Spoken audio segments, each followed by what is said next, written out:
안녕하세요. 사연에 빠지다의 DJ 민영입니다. 오늘도 두 가지 사연 준비되어 있어요. 끝까지 함께 해주시고요. 구독과 좋아요 버튼도 눌러주세요. 그럼 오늘의 사연 함께 시작해 볼게요. 안녕하십니까. 저는 이제 칠순을 코앞에 두고 있는 이제 인생의 노년기에 접어든 여성입니다. 평생 장사를 하며 밥 벌어먹고 살아왔습니다. 그러다 지금으로부터 약 10여 년 전 모든 속세와의 인연을 끊고 낯선 곳으로 들어갈 때까지만 하더라도 제가 이 나이까지 살아 숨쉬리라고는 생각조차 하지 못했죠. 참 사람 죽고 사는 일이 뜻대로 되는 게 아닌가 봅니다. 누군가는 그리 간절히 살기를 원해도 목숨 부여잡기가 제 맘 같지 않고 세상 저버리고 싶었던 아픔에도 제가 이 나이까지 꾸역꾸역 세월을 먹어가며 살아가고 있는 걸 보니 말입니다. 요즘 들어 주변인들의 소개로 이 채널을 통해 여러분들의 살아가는 이야기를 듣고 있자면 세상엔 나만큼이나 파란만장한 인생을 살고 계신 분들이 참 많다는 생각이 들어요. 한편으로는 그 모진 세월들 슬기롭게 이겨내시고 잘 살아가시고 계신 여러분들과 비교하자면 저 스스로가 너무나도 초라하게 느껴져 부끄러울 때도 많습니다. 저 역시 저를 귀하게 여겨주는 사람들 애를 어지간히 썩히면서 살아왔거든요. 어머니 도대체 왜 이런 곳에서 혼자 지내신 거예요? 제가 어머니를 얼마나 찾았는지 아세요? 어떻게 저희만 두고 그렇게 훌쩍 떠나실 수가 있으세요? 아가, 아이고 얘야, 내가 미안하다. 내가 정말 미안해. 어른이 되어서는 너희들을 감싸주지는 못할 망정 내가 나 숨쉬는 거 하나 힘에 겨워 너희들을 모르는 척하며 살았구나. 내가 죄인이다. 내가 죄인이야. 동안의 세월 끝에 다시 만난 며느리와 눈물의 재회를 나눈 저였습니다. 입이 10개라도 그 아이에게는 할 말이 없지만 그럼에도 불구하고 저 스스로를 위한 변명을 하자면 그렇게라도 하지 않으면 단 한순간도 제대로 숨을 내뱉을 수가 없었어요. 마음속으로 세상 버릴 각오까지 해놓고서는 저도 모르게 숨통 트일 구석을 찾았던 모양입니다. 대체 사람이 어떤 일을 겪으면 이렇게까지 하나 싶으시겠죠. 지금부터 제가 살아오면서 겪은 이야기를 들려드릴까 해요. 말솜씨 없는 부족한 늙은이의 이야기지만 잘 들어주셨으면 좋겠습니다. 젊은 나이에 남편을 만나 아들 녀석 하나 낳고 다복하게 살던 시절이 저에게도 있었습니다. 그러다 제 남편 건강이 악화된 것은 저희 아들인 선우가 채 석도를 맞이하기도 전이었습니다. 원래부터 남편이 그리 강골인 편은 아니었어요. 왜소한 체격에 바깥 활동을 좋아하기보다는 책을 보거나 서류를 들여다보는 일이 더 적성에 맞았던 남편이었습니다. 하지만 저 때만 하더라도 몸 쓰는 일은 사무직 일에 비해 다소 경시되던 상황이었고 저나 저희 친정 부모님이나 사람 점잖고 머리에 든 것도 많았던 남편과 맺어진 것을 만족스럽게 생각하고 있었습니다. 결혼 생활 역시 평온했어요. 감정 기복이 심한 사람이 아니다 보니 집에서 큰 소리 날 일도 별로 없었습니다. 시댁에서야 저희 서구 낳고 나서는 손 귀한 집에 손자까지 떡하니 안겨주었다며 며느리인 저를 예뻐해 주셨어요.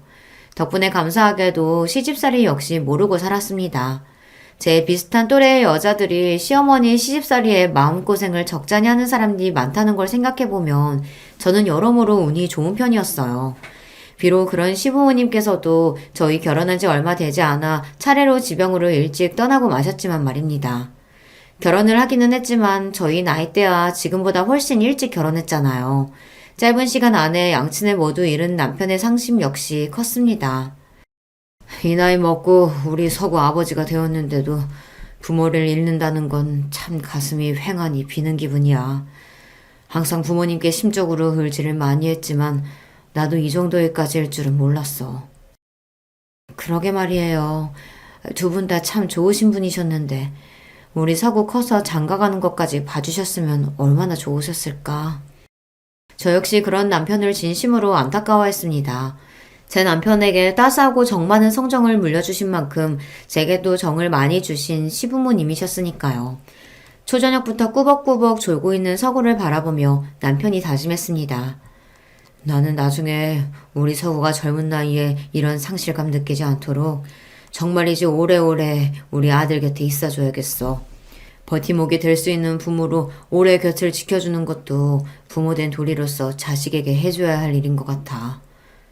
당신 말 잘했어요. 그러니까 앞으로는 술도 좀 줄이고 담배도 끊고 우리 서구 장성하는 거 보려면 그래야 되지 않겠어요? 애주가까지는 아니더라도 식사 때마다 반주를 곁들이기 즐기는 남편에게 은근한 눈총을 주던 저였기에 남편 말에 반색을 했습니다. 어찌되었든 남편 곁에 오래 머물러 주려고 마음먹은 남편이었으니 제 마음 역시 흡족할 수밖에 없었죠. 하지만 사람의 수명이라는 것이 어디 제 마음대로 되는 일이랍니까? 아무리 자기 자신의 것이라지만 인간의 생로병사만큼은 자기 스스로도 어쩔 수 없는 세상 이치인 법이죠. 가슴이 아팠다는 것은 남편에게는 그 시기가 너무 이르게 찾아왔다는 겁니다. 여보, 당신 괜찮아? 세상에 낯빛 좀 봐. 대낮에 남편 직장으로부터 걸려온 전화에 불이 나게 달려간 병원에서 남편 낯빛을 보고 그만 심장이 쿵 떨어지는 것 같았습니다. 남편의 병명은 급성 심근경색이었어요. 지금이야 병원도 잘 되어 있고 심장 관련 질환도 미리 대비하면 충분히 관리할 수 있지만 당시로서는 남편처럼 이른 나이에 심장병이 오는 경우가 많지는 않았습니다. 저희 부부 입장에서는 청천벽력과도 같은 소식이 아닐 수 없었어요. 괜찮아, 여보. 창백하게 질린 낯빛으로도 놀란 저부터 달래는 남편이었으나 남편이 자리를 털고 일어나는 일은 결코 벌어지지 않았습니다. 그렇게 남편의 투병 생활이 시작되었죠.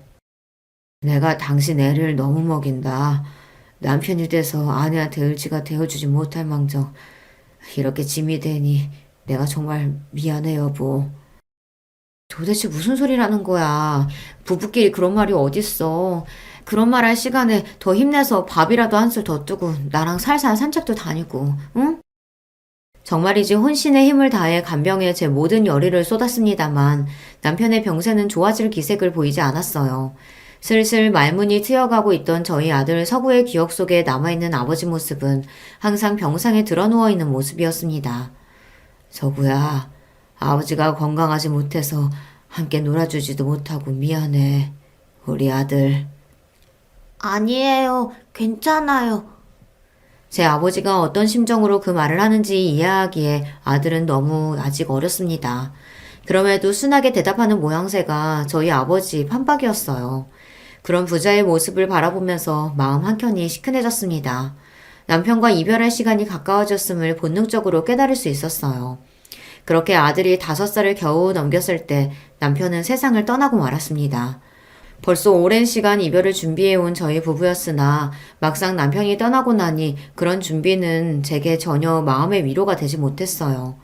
비록 부모님들 주선으로 만나 결혼한 남편이었지만 진심으로 남편을 사랑했습니다. 남편은 좋은 사람이었고 무엇보다 제게 목숨보다 귀한 아들 서구를 준 은인이었으니까요. 그런 사람이 이 젊은 나이에 내도록 고통스러워하다 결국 세상을 등졌다고 생각하니 마음이 천갈래 만갈래로 찢어지는 듯 했습니다. 정말이지 제 곁에 저희 서구가 없었더라면 그때 제가 어떻게 되었을지 제 스스로도 장담을 하지 못하겠어요.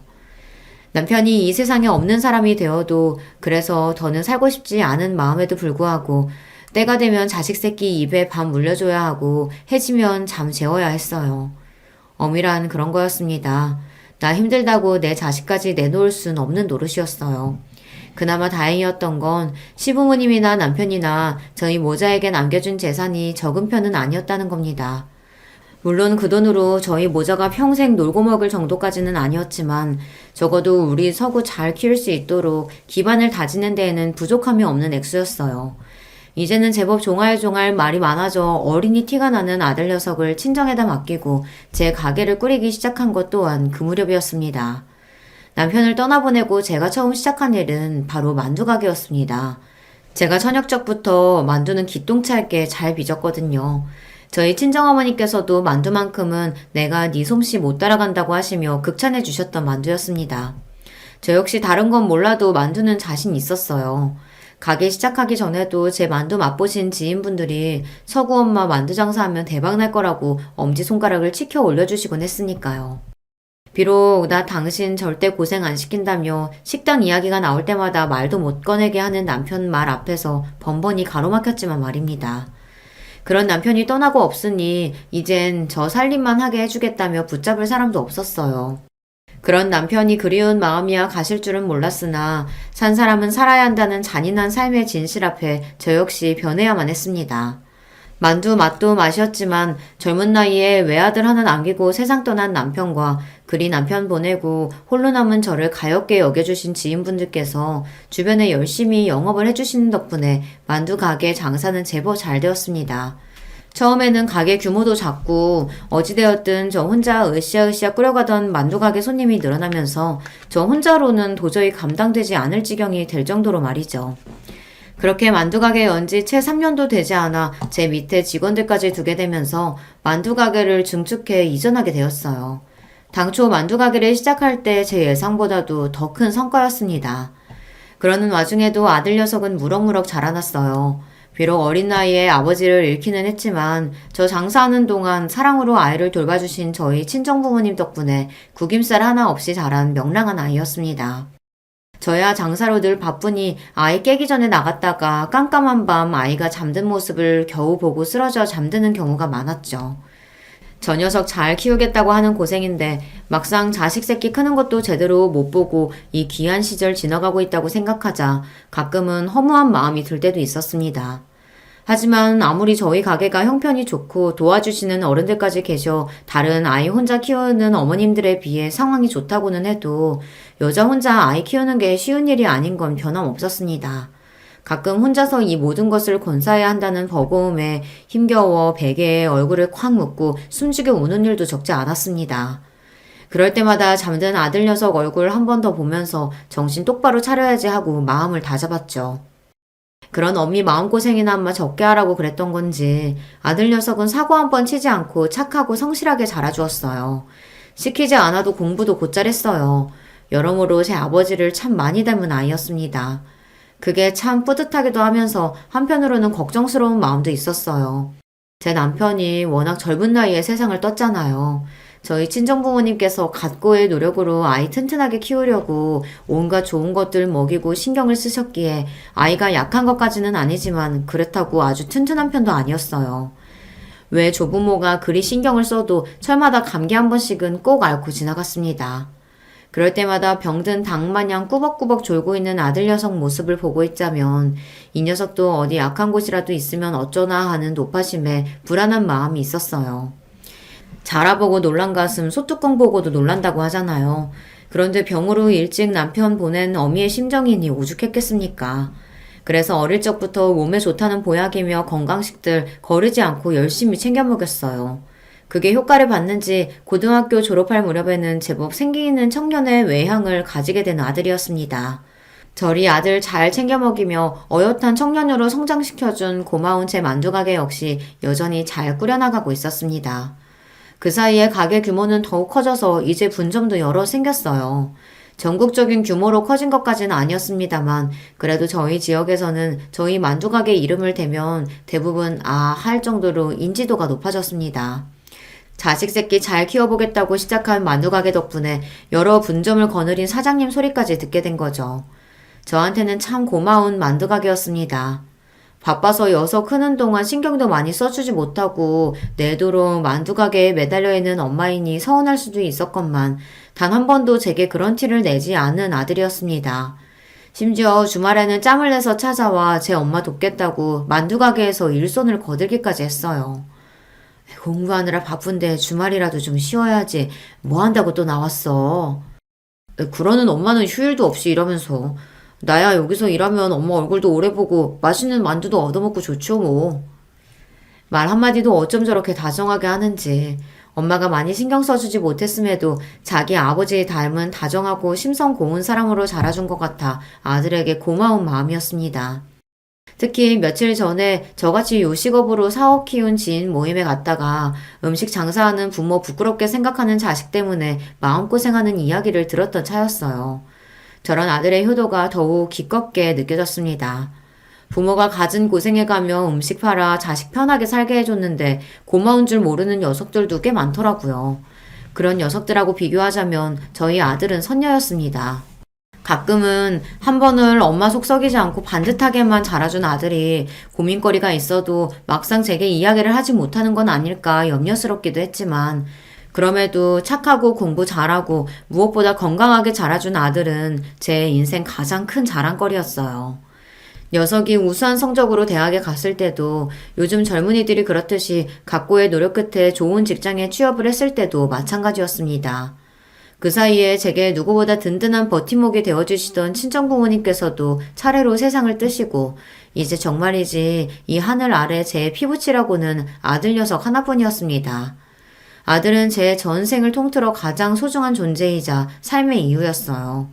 그런 녀석이 마치 제 성정을 그대로 닮은 며느리를 데려왔을 때도 기쁜 마음을 감출 수 없었죠. 제 며느리인 희진이는 어린 나이에 일찍 부모님을 잃고도 결코 삶에 대한 희망을 놓지 않았던 단단하고 바른 아이였습니다. 마치 제 아들 녀석과 꼭 한 쌍으로 태어난 것 같이 보기 좋은 커플이었죠. 아들이 처음으로 소개시켜준 여자친구는 첫눈에 제 마음에 쏙 들었습니다. 희진아, 우리 서구랑 일이 사이좋게 잘 지내줘서 나는 항상 고마워. 너희 둘 잘 지내는 것 외에 나는 더 바랄 게 없다. 제가 더 감사하죠, 어머님. 항상 부족한 저인데 모자란 부분보단 이쁜 부분부터 봐주셔서 정말 감사해요. 아무래도 제가 만두 사업이 잘 되기 시작하며 지역에서는 유지로 인정받게 되었어요. 든든한 친정 기반이라고는 없는 며느리 입장에서는 그런 저희 집과 자신의 환경을 비교하지 않기가 쉽지 않았겠죠. 하지만 정말이지 저한테 그런 건 아무런 상관도 없었습니다. 양친 도움 받아가며 제 안목할 수 있게 자라나는 것도 쉬운 일이 아닌데 희진이 네가 이렇게 훌륭한 어른으로 성장하기까지 얼마나 고생했을지 내가 모르지 않아. 해도 내가 감사를 해야지. 너처럼 좋은 며느리 까먹게 되었으니 우리 아들이 여자 보는 눈이 좋은 모양이다. 저보다 나이는 한참 어리지만 심지가 굳은 며느리가 존경스러울 정도였어요. 서로에 대한 예정과 신뢰로 빛나는 두 아이의 얼굴을 보며 저 둘의 앞날이 그저 순탄하기만을 빌고 또 빌었습니다. 정말 감사해요, 어머니. 아버지 저 그렇게 어릴 때 돌아가시고 엄마가 지금껏 저 키우시느라 얼마나 고생하셨는지 저로서는 헤아리기도 어렵겠지만요. 그만큼 앞으로 더 잘할게요. 저뿐만 아니라 희진이도 그런 마음은 마찬가지일 거예요. 엄마는 며느리 새 식구로 들어오면 행여나 불편할까봐 불어 거리두리 하신다는 거 알지만 정말로 안 그러셨으면 좋겠어요. 어머니 그러시면 희진이도 많이 서운할 거예요. 제가 결혼한다고 해서 제 가정 이룬다고 어머니한테서 떨어져 나가는 게 아니라 서로 의지할 수 있는 자식이 하나 더 생기는 거라 그렇게 여겨주세요. 말만 들어도 고맙다. 너나 희진이나. 어떻게 이렇게 고운 사람들이 내 곁에 있는지 내가 참 복이 넘치는구나. 결혼식 전날 밤 따스하게 말하는 아들 녀석에게 너무 고마워 눈물이 찔끔 날 지경이었지만 그럼에도 아들 내외 부담스러울 일 없도록 언행을 각별히 조심해야지 마음먹었습니다. 이런 제 결심이 무색하게 결혼 후에도 아들과 며느리는 뺀질나게 제 집에 드나들며 다소 조심스러워하는 제 마음의 거리를 좁히기 위해 노력했죠. 제가 별 수 있나요? 아마 서구나 희진이한테 저는 평생 져주는 사람일 겁니다. 결국 며느리인 희진이 역시 제 가슴으로 낳은 딸처럼 받아들이게 되었습니다. 손자인 시완이가 태어나던 날 사람이 너무 기쁘면 눈물샘이 그만 고장나 버린다는 걸 그날 처음 알게 되었어요. 아들과 며느리의 선한 눈매를 닮은 손자 녀석은 벌써부터 할머니를 보고 방긋방긋 웃는 것이 사랑스럽기 그지 없었습니다. 갓 태어난 새 생명을 안고 기쁨에 젖어있는 아들 며느리 내외를 바라보는 제 코끝이 시큰해졌어요. 저보다 더 지극정성으로 아들을 키워주신 저의 친정부모님이나 아들이 장가가서 자식 볼 때까지 제 옆에 있어주겠노라 그렇게 지키지 못한 약속을 하고 떠난 남편이 지금 이 모습을 본다면 얼마나 행복해할지 생각하니 기쁨과 슬픔이 동시에 밀려오는 기분이었어요. 아들이 저리 행복한 가정생활을 하고 있는데 어미인 제 마음이 어떻게 뿌듯하지 않을 수 있었겠습니까? 아들 녀석 참한 며느리 만나 결혼해 자식까지 보았으니 이제 내가 할 일은 다 했다 싶은 생각도 들었어요. 여자 혼자 아이 키우면서 품고 살아온 온갖 노파심도 어느 정도는 내려놓게 되었죠. 그럼에도 불구하고 딱 한 가지 여전히 제가 총각을 곤두세우며 신경 쓰는 것이 있었어요. 바로 아들의 건강 문제였습니다. 엄마, 정말 걱정 안 하셔도 된다니까 그러네. 나 약했던 것도 어릴 때나 그랬던 거지. 크고 나서는 감기 한 번 제대로 안 걸리잖아요. 맨날 나 걱정한다고 마음 쓰지 말고 어머니나 어디 아프신 데 없도록 항상 유의하세요. 엄만 괜찮아. 평소에 잘 아프지도 않는 거 알면서. 지금이야 이렇게 장성해서 가장이 되었다지만 그래도 내 눈에는 너 어릴 때 앓던 게 선해서 그런지 엄마가 자꾸 쓸데없이 걱정을 하게 되네. 정말 그러실 필요 없다고 해도 그러네. 매년 회사에서 정기적으로 건강검진 하기도 하고 나도 새벽마다 수영 다니면서 건강관리 열심히 하고 있는 걸. 우리 시안이 대학 보내고 장가 가는 거 보려면 나도 관리 열심히 해야지. 운동 거르지 않고 하고 있으니까 걱정하지 마세요. 아들 말대로 얼굴에 활기가 넘치고 있었죠. 그럼에도 불구하고 어미이다 보니 다른 건 몰라도 건강만큼은 신경 쓰게 되더라고요. 며느리까지 들어오고 나자 아들뿐만 아니라 며느리 건강까지 챙기느라 그런 걱정거리는 2배가 되었네요. 어머님, 자꾸 저한테 이런 거 보내시지 말고 좋은 건 어머님 드시라니까요. 나도 먹었어. 나 챙기는 김에 너희들 것도 챙겼으니 아까워하지 말고 부지런히들 먹어. 철마다 온갖 보양식이며 기운 떨어질 만한 시기에 보약 한 제 지어 보내는 건 여전했습니다. 고맙게도 그런 어미 마음을 헤아려 아들 며느리 모두 군말 없이 보내주는 것 잘 챙겨 먹어주어 제 마음이 뿌듯했습니다. 그래, 이만하면 저 아이들도 제 자식 제대로 건사할 때까지 건강하게 잘 버텨주겠지. 조금씩 마음을 놓기 시작했어요. 그날은 여느 때와 다름없는 날이었습니다. 제가 장사를 업으로 삼아 사는 사람이다 보니 한창 바쁜 시간에는 정신이 하나도 없었지만 평생을 일이 살다 보니 그건 역시 익숙한 일 중 하나였죠.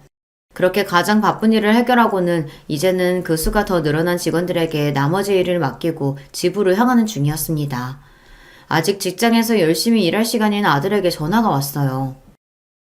그래 서구야. 너 이 시간에 웬일이야? 아직 회사 아니야? 오늘은 일이 좀 일찍 마쳐서요. 오랜만에 우리 엄마 목소리도 듣고 싶고.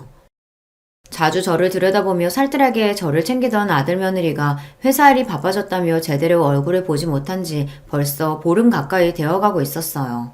저도 사는 게 바쁘다 보니 아들을 마지막으로 본 지가 벌써 이렇게 되었나 싶었습니다. 그러게 바쁘다고 얼굴도 제대로 못 보고 일이 살아서 될 일이 아닌데. 아들 저녁은 먹었어? 오랜만에 엄마가 저녁 해줄까? 그럴까? 오늘은 간만에 엄마가 해주는 밥 먹고 엄마 집에서 자고 갈까? 아유, 희진이 허락부터 받아야지.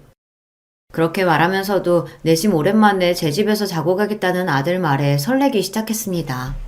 그 나이를 먹어서도 아들 말 한마디에 일이 기분이 최고로 좋아질 수 있다니 저도 참 고슴도치 엄마라는 생각이 들었어요. 그렇게 아들 좋아하는 창거리 하려고 바리바리 장을 봐서는 집으로 돌아갔습니다. 아들 녀석과 오랜만에 오붓하게 단둘이서 저녁도 해먹고 차도 마시고 참 좋은 저녁이었어요. 그저 오늘만 같았으면 싶었죠. 하지만 저도 엄마 아닙니까? 불어 아무렇지 않은 척하는 아들 얼굴에서 차마 하지 못할 말이 있다는 걸 기민하게 알아채버리고 말았습니다. 서구야, 엄마한테 할 말 있지? 제 말에 눈을 크게 뜬 아들이 잠시 말이 없었어요. 저녁 시간 내내 미소를 잃지 않던 아들의 입가가 서서히 일그러지기 시작했습니다. 떨리는 아들의 입꼬리와 순식간에 붉어진 눈시울을 보고 직감적으로 불안감이 온몸을 덮쳐왔어요. 제가 암이래요. 제발 그 어떤 경우에도 듣고 싶지 않았던 말이 제 아들의 입에서 튀어나왔어요. 그대로 대답도 어떤 행동도 하지 못한 채 그저 경악에 차서 박제되기라도 한 듯 얼어붙어 있었습니다. 지난번 검진에서 이상이 있다고 해서 정밀검사 해봤는데 이미 암이 꽤 진행된 상태라고 그러네요. 위치도 안 좋고 전이 되었을 확률도 높다고 하고 차마 자식이 되어서 어머니한테 드릴 수 없는 말씀이라 망설이다가 더는 미룰 수 없을 것 같아 말씀드리는 거예요. 벌린 제 입가와 허공에 맴도는 손이 파르르 떨렸습니다. 이윽고 제가 비명과도 같은 울음을 터뜨리고 말았어요. 서구야, 내 새끼, 내 아들, 왜 너한테 이런 병이? 어째서 너한테 이런 병이? 그건 절규에 가까웠습니다. 제 목구멍에서 이런 소리가 나올 수 있다는 게 소름이 끼칠 정도였어요. 이런 사실을 알고 싶지는 않았습니다. 그런 저를 보며 서서히 얼굴을 일그러뜨리던 아들이 이윽고 눈물을 뚝뚝 떨어뜨리기 시작했습니다. 엄마, 죄송해요. 죄송해요, 어머니. 저 하나 보고 살아오신 엄마인데 그 모지 세월 고생하신 거 다 저 하나 보고 참아주신 건데 엄마한테 이런 불효 저질러서 정말 죄송해요.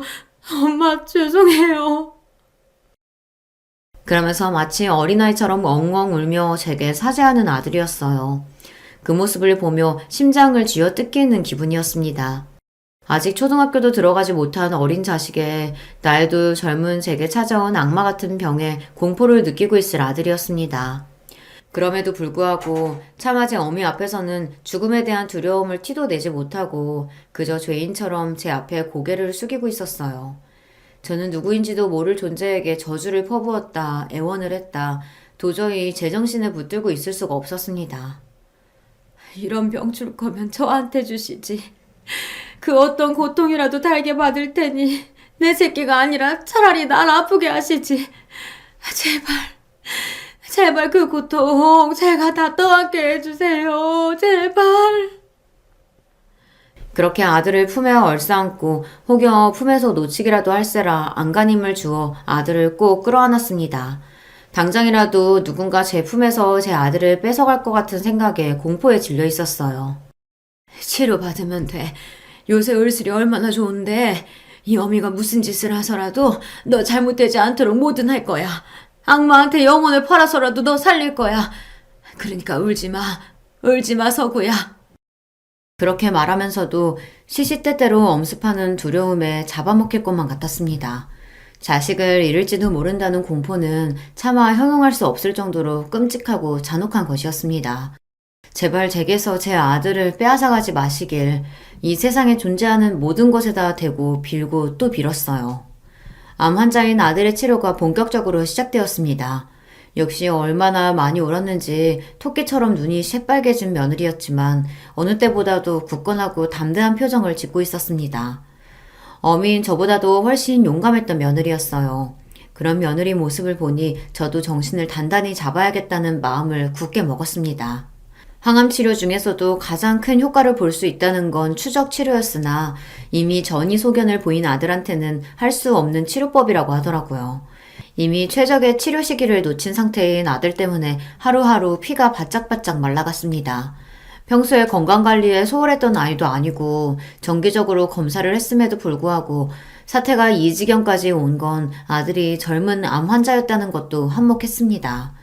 실제로 발병 시기도 얼마 되지 않은 걸로 추정되었어요. 나이가 젊고 건강하다 보니 암세포가 자라는 양상도 빨랐다는 게 가장 무서운 부분이었습니다. 아들의 투병 사실을 알게 된 후로는 제게 더 이상 평온한 일상은 존재하지 않았어요. 식당 일은 이미 내팽개진 지 오래였습니다. 벌써 수십 년 경영을 해왔고 직원도 제법 두게 되어 어느 정도 체계가 생겨서 제가 잠시 일선에서 물러나 있다고 한들 당장 가게가 휘청거릴 일은 없었지만 마냥 그렇다 한들 아들 곁에 머물고자 하는 제 의지를 꺾을 수는 없었을 겁니다. 아들 곁에 붙어서 보내는 1분 1초의 시간이 그렇게 귀하고 값질 수가 없었습니다. 제 어미와 아내의 피가 마르는 듯한 극진한 간호에도 불구하고 깨어있는 시간이 점점 줄어드는 아들이었어요. 이제는 병색이 와연한 아들의 얼굴을 보니 차마 이 침통하고 억울한 마음을 어찌할 바가 없어 속이 문드러져 갔습니다. 점점 삶의 불씨가 꺼져가는 잠든 아들의 얼굴을 애같하게 매만지며 저는 빌고 또 빌었습니다. 제발 저한테서 이 아이 뺏어가지 마세요. 차라리 제 목숨을 드릴 테니 제게 모든 고통 다 몰아주시고 이 아이만큼은 살려주세요. 아직 보아야 할 것도 겪어야 할 것도 많은 아이인데 이렇게 보낼 순 없어요. 제발 제발 이 미천한 여자의 목숨을 대신 걷어가 주세요. 온 세상 모든 것에 엎드리는 심정으로 빌고 또 빌었습니다만 그런 제 기도가 하늘에 가 닿는 일은 없었습니다. 엄마, 정말 죄송해요. 엄마한테 이런 고통을 겪게 해드려서 정말로 죄송해요, 엄마. 제발 저 떠나고 나서 너무 많이 아파하지 마세요. 엄마, 제발. 반쯤 정신이 없는 와중에도 마지막 순간까지 하나뿐인 자식을 잃고 남겨질 제 어미 걱정에 마음을 놓지 못하는 아들이었어요. 그런 아들을 제발 떠나지 말라고 부여잡고 싶었음에도 불구하고 어미가 되어 마지막까지 자식 새끼 편히 눈 감지 못하게 해서 혹여나 아이가 구천을 떠돌게 되진 않을까 무서운 마음이었습니다. 그리하여 심장을 난도질 당하는 아픔을 겪고 있었음에도 차마 떨어지지 않는 입을 열었습니다. 그래, 서구야. 내 아들. 엄마, 네가 하라는 대로 할게. 너 원하는 대로 다 할 테니까 제발 마음의 부채감 같은 거 단 한 점도 남겨두지 마. 응? 그렇게 말하면서도 도무지 이 믿기지 않는 현실을 받아들일 수가 없어 제 온몸이 벌벌 떨렸습니다. 조금 있으면 이 꺼질 것만 같은 숨소리조차 들을 수 없을 거라고 생각하니 벌써 제가 죽을 것만 같은 기분이었어요. 옆에서 남편의 임종을 지키고 있는 며느리 역시 제정신이 아닌 것 같았습니다. 이 순간만큼은 아들의 투병 생활 내내 이를 악물고 정신력으로 버티던 며느리도 차마 제 몸을 가눌 수 없는 것만 같았습니다. 벌벌 떨리는 며느리의 몸을 꽉 끌어안은 제 몸 역시 떨림이 멈추질 않았습니다. 그렇게 아들의 손에서 완전히 힘이 빠져나갈 때까지 목에서 피가 나도록 울음을 삼키고 또 삼키며 온 가족이 아들을 부여잡았습니다. 이렇게 간절한 마음으로 붙들고 있으면 잠시나마 아들이 좀 더 머물러 주기라도 할 것처럼 말이죠. 하지만 끝내 그런 일은 일어나지 않았어요. 그렇게 저는 제 평생의 사랑이자 제 인생의 버팀목이었고 나 자신보다도 더 귀중한 존재였던 아들을 떠나보내게 되었습니다. 막상 아들이 떠나고 나니 이 모든 현실이 제 것같이 느껴지지 않았어요. 아들이 떠났다는 것은 다 거짓말이고 갈 곳을 잃은 제 정신이 꿈속을 배회하는 것이 아닐까 그런 망상까지 하게 되었습니다. 저도 저지만 며느리 역시 실신하기 직전이었어요. 그런 며느리를 간신히 버티게 해주는 것이 바로 제 엄마 곁에 찰싹 붙어 앉은 손자 시완이었겠죠.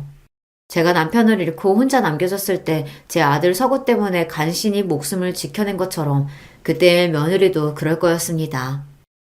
한편으로는 감히 그런 며느리에게 부럽다는 생각까지 들었어요. 새파랗게 젊은 나이에 남편을 잃은 고통이야 저 역시 겪어보았으니 그 참담함을 이해하지 않을 수 없었으나 아들 잃은 것은 정말이지 차원이 다른 문제였습니다. 아들의 숨이 멎은 이후로 제 인생은 그대로 멈춰버렸습니다. 그건 죽은 인생이나 다름없었습니다. 저는 닥치는 대로 세상에 존재하는 모든 것을 저주하기 시작했습니다. 그중 가장 저주스러웠던 건 다름 아닌 저 자신이었어요. 내 새끼가 더는 이 세상에 존재하지 않는다는데 아직까지 목숨을 부지하고 살아가는 저 자신이 혐오스러워 견딜 수가 없었습니다. 나를 데려가지. 끝내 어미 곁에 붙어있지 못할 것 같았으면 차라리 나도 데려가지. 서구야, 서구야. 차마 크게 내뱉지도 못하고 애타게 떠난 아들을 찾으며 저는 점점 죽어가고 있었어요. 하지만 고통은 지금부터 시작이었습니다. 에헤이, 엄마. 무거운 거 들지 마시라니까. 아들도 다 어디다 쓰려고요. 엄마, 오늘은 엄마 좋아하는 나물 비빔밥 해먹을까? 제 집 구석구석, 그리고 제가 평생을 일한 만두 가게까지 아들이 존재하지 않은 곳이 없었습니다. 정작 내 아들은 이미 세상을 떠났는데 제 눈이 닫고 제 귀가 열려있는 모든 곳에 아들이 함께하고 있었어요. 그런 아들의 흔적을 발견할 때마다 마치 아들이 되살아난 것 같아 기쁘다가도 이내 그것이 현실이 아님을 깨닫고 더 지독한 괴로움에 시달려야 했습니다. 애초에 제 몸으로 품어 제가 이 세상에 내놓은 아이가 아닙니까? 이미 장례식을 치러 세상과의 이별을 알렸다 할지라도 그게 어미인 저와의 이별이 될 수는 결코 없었습니다. 그렇게 집착적으로 아들의 흔적에 매달리며 저는 모든 삶의 의욕을 잃고 하루하루 그저 메말라 갈 뿐이었습니다. 어머님, 이러시면 어머니 걱정에 서구씨 정말 눈 못 감아요. 내키지 않으셔도 제발 한 술이라도 더 뜨세요. 네?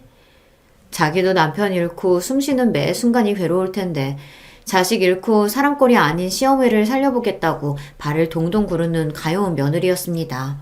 자식 먼저 앞세우고 살 자격도 없는 저 같은 못난 시어미 걱정에 눈시울을 붉히는 며느리 볼 낯이 없었어요. 그 옆에서 아버지의 죽음을 완전히 이해하지 못하지만 제 어머니와 할머니가 감당할 수 없는 슬픔에 잠겨있는 모습을 지켜보는 손자는 또 어떻고요. 먼저 자식 앞세운 것도 모자라 남아있는 며느리 손자에게까지 제 존재가 민폐되는 것 같아 제 목숨이 그리 하찮고 보잘것없게 느껴질 수가 없었습니다. 그 두 사람에게는 정말 면목이 없는 말입니다만 며느리와 손자 얼굴을 보고 있을 때마다 아들 생각을 더더욱 지울 수가 없어 고통에 몸부림쳐야 했습니다. 그 둘의 얼굴을 볼 때마다 저 둘과 함께 있는 시간에 가장 행복한 미소를 보였던 아들의 얼굴이 눈앞에서 떠나가질 않아 심장이 옥죄이고 애간장이 끊어지는 기분이었습니다. 제가 두 사람 앞에서 사라지기로 한 것은 아들을 잃은 형용할 수 없는 큰 상실감 때문이기도 했지만 이런 제 비겁한 마음 때문이기도 했어요. 이제와 말해봤자 그저 유약한 늙은이의 변명처럼 들리실지 모르겠으나 이런 제가 그들 곁에서 사라져 주어야 저 두 사람도 앞으로 새 출발하기 더 수월할 거라고 생각했습니다. 지금 당장에야 남편과 아버지를 잃은 슬픔에 잠겨있는 두 사람이겠지만 그 둘에게 남은 인생이 너무 길었어요. 특히나 며느리는 또 어떻습니까? 저 역시 남편 일찍 잃고 어린 자식 홀로 키워가며 살아온 사람입니다. 젊은 나이에 과부된 서름을 제가 이해하지 못하면 누가 이해할 수 있었겠어요. 우리 착한 며느리는 정 많은 아이니 홀로 남겨진 자식 잃은 시어머니를 외면할 수 있는 성정은 아니었습니다. 하지만 앞으로 남은 세월이 긴데 저 아이 영영 혼자 둘 수도 없는 노릇 아니겠어요. 그렇다면 언젠가 저 아이 제가 하는 모습을 지켜봐야 할 텐데 저로서는 도저히 그걸 지켜볼 자신이 없었습니다. 내 아들이 그 누구보다 사랑했던 며느리가 다른 사람의 아내가 된다니. 며느리 생각하면 차마 염치가 없는 이야기긴 하지만 그것까지 버틸 자신은 없었어요. 며느리한테도 새로 시작하는 마당에 이미 떠난 남편의 혼자 남겨진 어머니와 가깝게 지내면 얼마나 마음이 불편할지 혹여나 그의 인생의 짐이 될까 싶어 두려웠습니다. 며느리와 손자 몰래 제 신변을 정리하기 시작한 것도 그래서였습니다. 제 복에 넘치는 행운이라 여겼던 제 사업의 성공 역시 더는 제게 기쁨으로 다가오지 않았습니다. 이치에 맞는 소리가 아니라는 건 알지만 내가 욕심을 조금 덜 부렸다면 혹시 내 아들 데려가지 않으시진 않았었을까 하는 말도 안 되는 생각까지 들 정도였어요. 세상 모든 일이 내 아들 데려가기 위한 일이었던 건 아니었을까 거의 망상에 가까운 생각들에 사로잡히기도 했습니다. 벌려놓은 사업장이 여러 곳이다 보니 본래 제대로 정리를 하고자 하면 긴 시일이 걸릴 일이었어요. 하지만 우리 서구 먼저 보내고 제가 얼마나 고통스러운 시간을 겪고 있는지 알고 계실 제 지인분들께서 두 팔 걷고 도와주신 덕분에 생각보다 정리를 수월하게 마칠 수 있었습니다. 넘길 수 있는 것들은 넘기고 정리할 것들은 정리하고 와중에 새로운 사장이 들어오더라도 기존의 직원들 고용을 보장해주겠다는 확답까지 받아내고 나서야 저는 모든 일에서 손을 뗄 수 있게 되었습니다. 그렇게 정리하고 나니 자산이 50억가량 모여있더라고요. 저희 집 일 봐주던 변호사를 통해 저 떠나면 바로 모든 재산을 며느리와 손자 앞으로 넘겨놓도록 했습니다.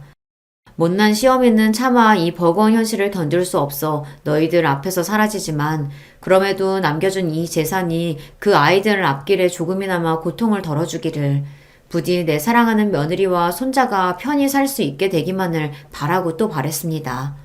그렇게 저는 며느리에게 한마디 마지막 인사조차 건네지 못한 채 그들 곁을 떠나고 말았습니다. 제가 떠나온 곳은 이제는 주민 하나 살고 있지 않다는 무인도였어요. 본래 10년 전까지만 하더라도 몇몇 주민들이 남아있었으나 다들 고령으로 떠나시고 빈집만 남겨지게 되었다는 겁니다. 사실 제가 제대로 살고자 하는 마음이 있었더라면 제 귀한 며느리와 손자 남겨놓고 어떻게 그 먼 곳까지 갔겠습니까? 섬에 들어갈 때까지만 하더라도 저는 정말이지 딱 세상 버리고 싶은 마음뿐이었습니다. 나이도 있으신 분이 혹시 어디 편찮으시기라도 하면 어쩌시려고 저런 외진 섬으로 들어가세요. 그냥 바다 구경이나 왔다 생각하시고 한 바퀴 돌아보시고 나가시죠.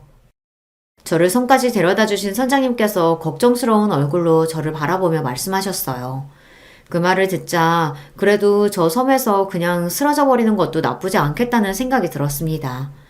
이제와 이 비루한 목숨 아까울 게 뭐라고 차마 스스로 끊지도 못하는 목숨 이대로 끊기면 우리 아들에게 닿을 수 있을까 생각했어요.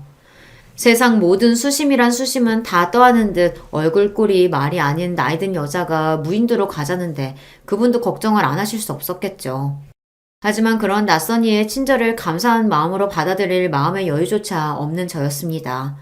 대꾸 없이 묵묵히 망망대해만 처연하게 바라보는 저를 보며 결국 선장님도 쯧쯧 혀를 차셨습니다. 저를 무인도에 내려놓은 선장님도 이내 떠나고 마셨어요. 그래도 그분이 참 인정이 많으신 분이에요. 반쯤 정신이 나가 섬으로 들어갔는데 제가 무슨 섬에서 살만한 채비를 제대로 했겠습니까? 선장님이 제 집 옆에 슬그머니 내려놓고 간 박스 안에는 간단한 요깃거리부터 랜턴이나 작은 모종삽 같은 섬살이 필수품들은 물론 본인 연락처가 담긴 쪽지까지 담겨 있었습니다. 그때야 차마 염치가 없어 감사 인사도 전하지 못했지만 그 물건들로 처음 섬살이를 시작한 며칠 동안 간신히 연명한 저로서는 그분께 감사를 드리지 않을 수가 없습니다. 그렇게 제 섬 생활이 시작되었어요. 처음 며칠은 끝도 없이 펼쳐진 바다가 한눈에 내려다 보이는 대청마루에 넋을 놓고 누워서는 해가 떴다 지고 또 해가 떴다 지는 것만 하염없이 바라보고 있었습니다. 걷기조차 끊고 그저 이 잔인한 시간이 지나가기만을, 끝날 거라면 차라리 한순간이라도 더 일찍 끝나기만을 바랬어요. 그렇게 며칠이 지났을까. 너무 오랫동안 먹은 게 없어서 배가죽이 아프다 못해 슬슬 감각이 없어지고 눈앞이 핑핑 돌기 시작했습니다. 그때 선장님이 주신 박스가 제 눈에 들어왔어요. 허겁지겁 박스를 열어 며칠 동안 씻지도 않은 손으로 정신없이 입에 빵 조각을 주워 넣으면서 저는 아들이 떠난 이후 가장 큰 소리로 온 세상이 떠내려갈 듯 통곡을 하기 시작했습니다. 아들을 떠나보내기 전까지 정말이지 눈물샘이 마르지 않도록 많은 눈물을 흘렸는데 정작 아들이 가고 나서는 차마 시원하게 울어보지조차 못했던 저였습니다. 제가 통곡을 하는 순간 정말로 아들을 잃었다는 사실을 인정하게 될까봐 두려웠어요. 그러다 막상 죽음의 문턱에 가까워졌다고 생각하니 저도 모르게 반사적으로 생에 대한 의지가 다시금 샘솟으며 그동안 억눌러왔던 감정이 한꺼번에 터져나온 것이었습니다. 아들 앞세운 주제에 살겠다고 주둥이에 음식을 쳐놓고 있는 제 꼴이 스스로가 어처구니가 없어 악을 쓰며 울면서도 정작 제 어머니가 자기 보내고 일이 망가진 모습에 누구보다 가슴 아파했을 아들이 떠올라 슬픔을 주체할 수가 없었습니다. 온몸의 모든 물기가 다 빠져나가도록 시원하게 우러제끼고 나니 조금은 숨통이 트이는 것도 같았습니다. 그리고는 아들의 마지막 말이 다시금 떠올랐죠. 엄마, 제발 저 떠나고 나서 너무 많이 아파하지 마세요. 엄마, 제발. 마지막 눈 감는 순간까지 그저 자기 어머니에게 조금이라도 상처를 덜 줄 수 있기만을 바라던 아들이었는데 그 생각을 하니 지금까지의 제 못나 빠진 행동이 너무나 부끄럽고 우리 서구에게 너무나 미안해 견딜 수가 없었어요. 그제야 저는 제대로 마음을 다잡게 되었습니다. 내게 얼마의 시간이 주어졌을지는 모르지만 내게 주어진 시간이 다해 우리 아들 곁으로 가는 그 순간까지 아들이 바라던 대로 그저 슬픔의 침잠에 인생을 갉아먹고 있지 말고 의연히 살아보겠다고 말이죠. 그렇게 무려 10년에 다다른 제 섬생활이 본격적으로 시작되었습니다. 그러나 아무리 마음을 그렇게 먹었다곤 하나 자식 앞세운 어미라는 것은 변함없는 사실이었기에 그 세월이 항상 평화로울 수만은 없었습니다. 어느 날은 좀 살만하다가도 어떤 날은 또다시 창자가 끊어지는 듯한 극심한 고통과 아들에 대한 그리움에 정신을 놓아버릴 때도 있었어요. 그런 견딜 수 없는 날에는 차라리 슬픔에 온몸을 맡기고 제 감정을 인정하기로 했습니다. 그렇게 곧 죽을 것만 같은 시간이 끝나면 또다시 처음 섬에 왔을 때처럼 아들의 마지막 말을 떠올리며 다시금 마음을 다잡고 그러기를 수백 번, 수천 번을 반복했을 겁니다. 섬이라고는 평생 경험해 본 적도 없는 제가 그래도 굶어 죽지 않고 그 긴 시간 동안 지낼 수 있었던 건 역시 따스하고 인정받는 사람들 덕분이겠죠. 처음 저를 섬에 데려다 주셨던 선장님도 가끔씩 저를 들여다봐 주셨습니다. 무인도라고는 하나 근처에는 주민수가 제법 되는 작은 섬들이 여럿 있었기에 지나는 길에 이 늙은이까지 신경을 써주신 겁니다. 그분 통해서 근처에서 일 보시는 분들도 잊을만 하면 한 번씩 저를 들여다봐 주시는 바람에 큰 탈 없이 지낼 수 있었던 거죠. 참으로 감사하고 또 감사한 인연입니다. 그날 역시 제가 손수 농사지어 만든 소박한 밥상으로 끼니를 해결하고 여느 때처럼 평화로운 바다를 물끄러미 내려다보고 있었습니다. 저쪽에 통통 배가 들어오는 것이 보이기에 오랜만에 선장님이 저를 찾아주셨나 싶었습니다. 욕이라도 하셔야지 싶어 겨우내 말려두었던 꽃감을 두어 개 뽑아 접시에 받쳐들고는 터벅터벅 배 대는 곳까지 내려갔습니다. 낯익은 성장님 얼굴을 여상하게 바라보던 제가 그만 그 자리에 우뚝 멈춰서고 말았습니다. 서구, 우리 서구가 왜? 선장님 뒤에 우뚝 서 있는 청년은 분명히 우리 아들 서구였습니다. 꿈에서조차 단 한시도 잊은 적 없던 내 아들을 제가 알아보지 못할 리가 없었어요. 머리로는 그럴 리가 없다고 부정하면서도 심장은 당장이라도 입 밖으로 튀어나올 듯 요동치기 시작했습니다. 말도 안 돼. 이런 일은 우리 서구 우리 아들 장례까지 치렀는데? 그렇게 반쯤 미친 사람처럼 중얼거리고 있는데 우리 서구 뒤에 튀어나오는 한 여인이 그제야 제 시야에 들어왔습니다. 어머니! 울부짖으며 제게 달려오는 그 여인은 다름 아닌 제 며느리 희진이었습니다. 10년 세월 동안 그의 눈가에도 주름이 잡혀 이제는 중년으로 들어선 모습이었으나 그럼에도 제가 그 애를 어떻게 못 알아볼 수 있겠어요. 갑작스럽게 나타난 그리워 마지 않던 이의 얼굴에 어쩔 바를 몰라하는 저를 며느리가 있는 힘껏 끌어안았습니다. 어머니, 어떻게 이렇게 사람 하나 없는 외딴 섬에 왜 이런 곳에 혼자 계신 거예요? 우리 시완이 두고 저를 두고 어떻게 이러실 수가 있어요, 어머니? 제가 도망이라도 갈까 싶었는지 늙은이 몸을 바스러지도록 끌어안은 며느리가 통곡을 하며 제게 원망을 쏟아냈습니다. 그렇게 끌어안긴 채로 아들이 있는 쪽을 바라보니 그제야 그 사람이 제대로 보이기 시작했어요. 분명 우리 서구와 쏙 닮은 얼굴이었으나 이제 보니 갓 20을 넘겼을까 싶은 앳된 모습이었습니다. 맞아요. 순간 제 아들로 착각할 정도로 제 아들을 쏙 빼다 닮은 제가 떠나있던 10년 동안 이제는 장성한 청년이 되어버린 제 손자 시완이었습니다. 역시 떠난 아들이 아니었음을 깨닫자 다시금 슬픔의 눈물이 흘렀습니다.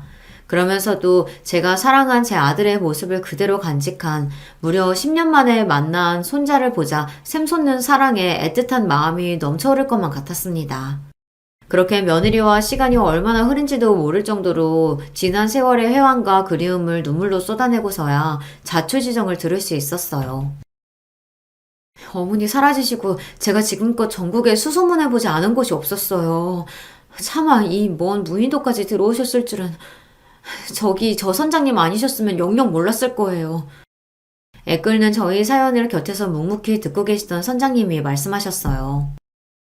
네, 아주머니 보통 사연 지닌 분 아닐 거란 생각은 했지만 모진 세월 견디느라 참 고생 많으셨겠소.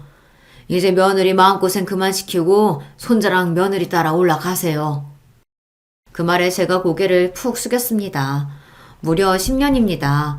저 살겠다고 생떼 같은 손자와 며느리 내팽개치고 여기까지 도망친 주제에 이제와 무슨 염치로 저들을 따라간단 말입니까? 하지만 며느리는 단호했습니다. 어머니 모셔갈 거 아니었으면 애초에 어머니 찾을 생각도 안 했을 거예요. 미안한 게 있으시면 제 곁에서 갚으시고 저도 그동안 저희 두고 가신 서운한 마음 어머니한테 다 풀 거예요.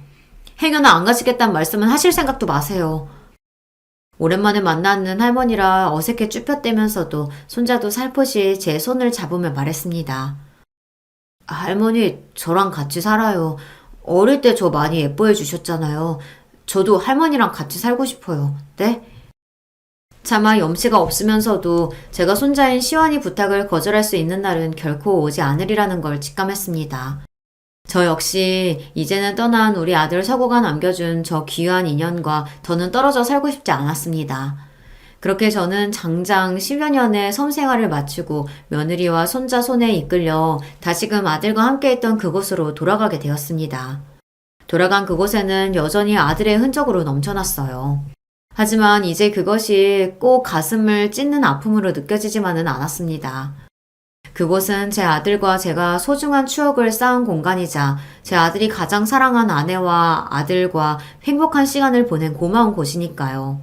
그렇게 사랑하는 손자와 며느리와 함께 가끔은 행복하게, 가끔은 시린 마음으로 아들을 추억하며 살아가고 있어요. 우리 아이 부디 편히 지내고 있기를 기원하며 이야기를 마치고자 합니다. 들어주신 여러분 모두 감사드립니다. 안녕하세요. 나이 먹을 대로 먹은 여자의 살아온 지난 이야기가 얼마나 대단하겠는가마는 부디 귀 기울여 들여주시면 감사할게요. 저는 결혼을 하자마자 시집살이를 호되게 당한 여자였어요. 시댁은 꽤 산다고 볼 수 있는 집안이었고 반면에 친정은 구질구질하리만치 못 살았습니다. 저보다 6살 많았던 그 남자가 저를 무척이나 마음에 들어했고 집안의 반대에도 불구하고 결혼을 강행시켰습니다. 시댁 식구들 중에서 특히 시어머니께서 저를 마음에 안 들어 하셨는데요. 며느리 된 입장에서는 가장 어려운 상대가 시어머니이기에 하필 저는 잘못 걸린 것이었죠. 저를 들들 볶으셨고 못살게 구셨어요. 인간은 적응의 동물이라는 표현처럼 저는 그 생활에 점차 무뎌져 갔습니다.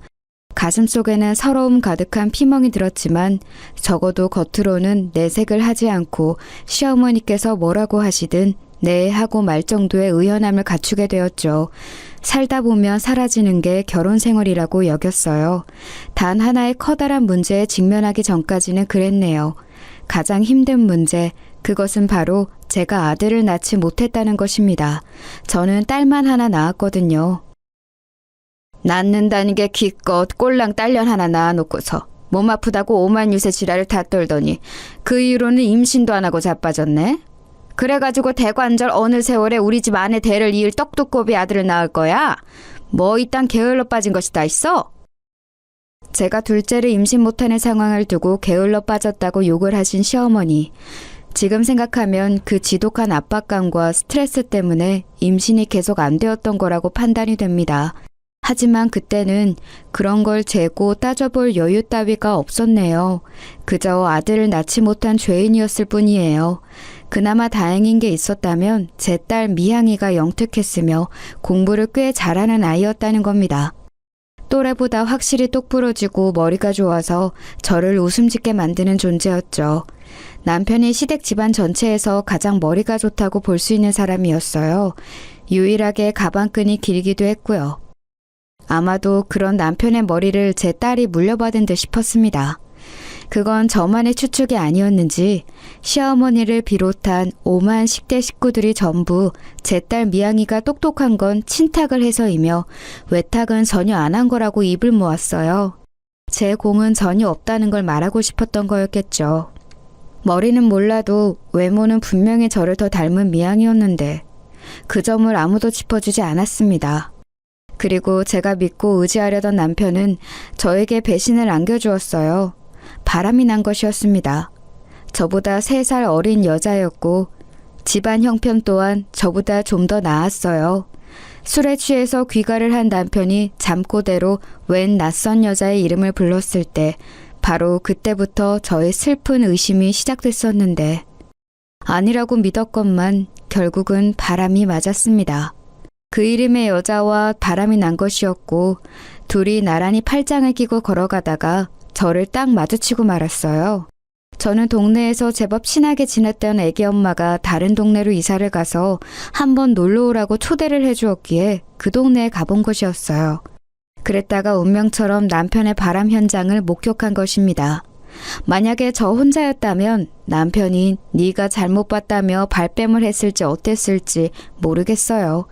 그런데 이사를 간 애기 엄마뿐만 아니라 다른 이웃들도 몇몇 함께 있었기 때문에 완전히 증거가 남겨지고 말았죠. 돌이킬 수 없는 상황이었어요. 일이 커졌는데 시댁에서는 저보고 참으라고 그랬습니다. 남자가 살다 보면 바람도 날 수 있는 거지. 네가 2번까지는 참아라. 너는 뭐 잘난 게 있다고 내 아들이 바람이 났다며 그걸 분해하면서 누나를 부라려? 아들을 못 낳는 게 건방지게 싫이. 조용히 입 닥치고 있어. 내 아들이 어련히 알아서 잘할까. 어머님, 이런 문제에서 어떻게 어련히 알아서 잘하기를 기다릴 수가 있어요? 그 여자와 더 놀아나든 말든 언젠가 헤어질 테니 그때를 저보고 기다리라고 하시는 건가요? 내가 너한테 입 닥치라고 어제 말했니? 아니면 엊그제 말했니? 방금 말했다. 이 맹추야. 방금 들은 거 그새 까먹었어? 입 안 닥치면 그 멍청한 주둥아리를 내가 때려줄 테니까 어디 한번 더 떠들어봐.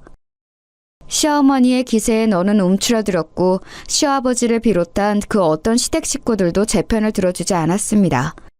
다들 시어머니의 눈치만 살피면서 헛기침을 하는 게 전부였어요. 시어머니께서 그렇게 나오시니 남편은 기고만장했습니다.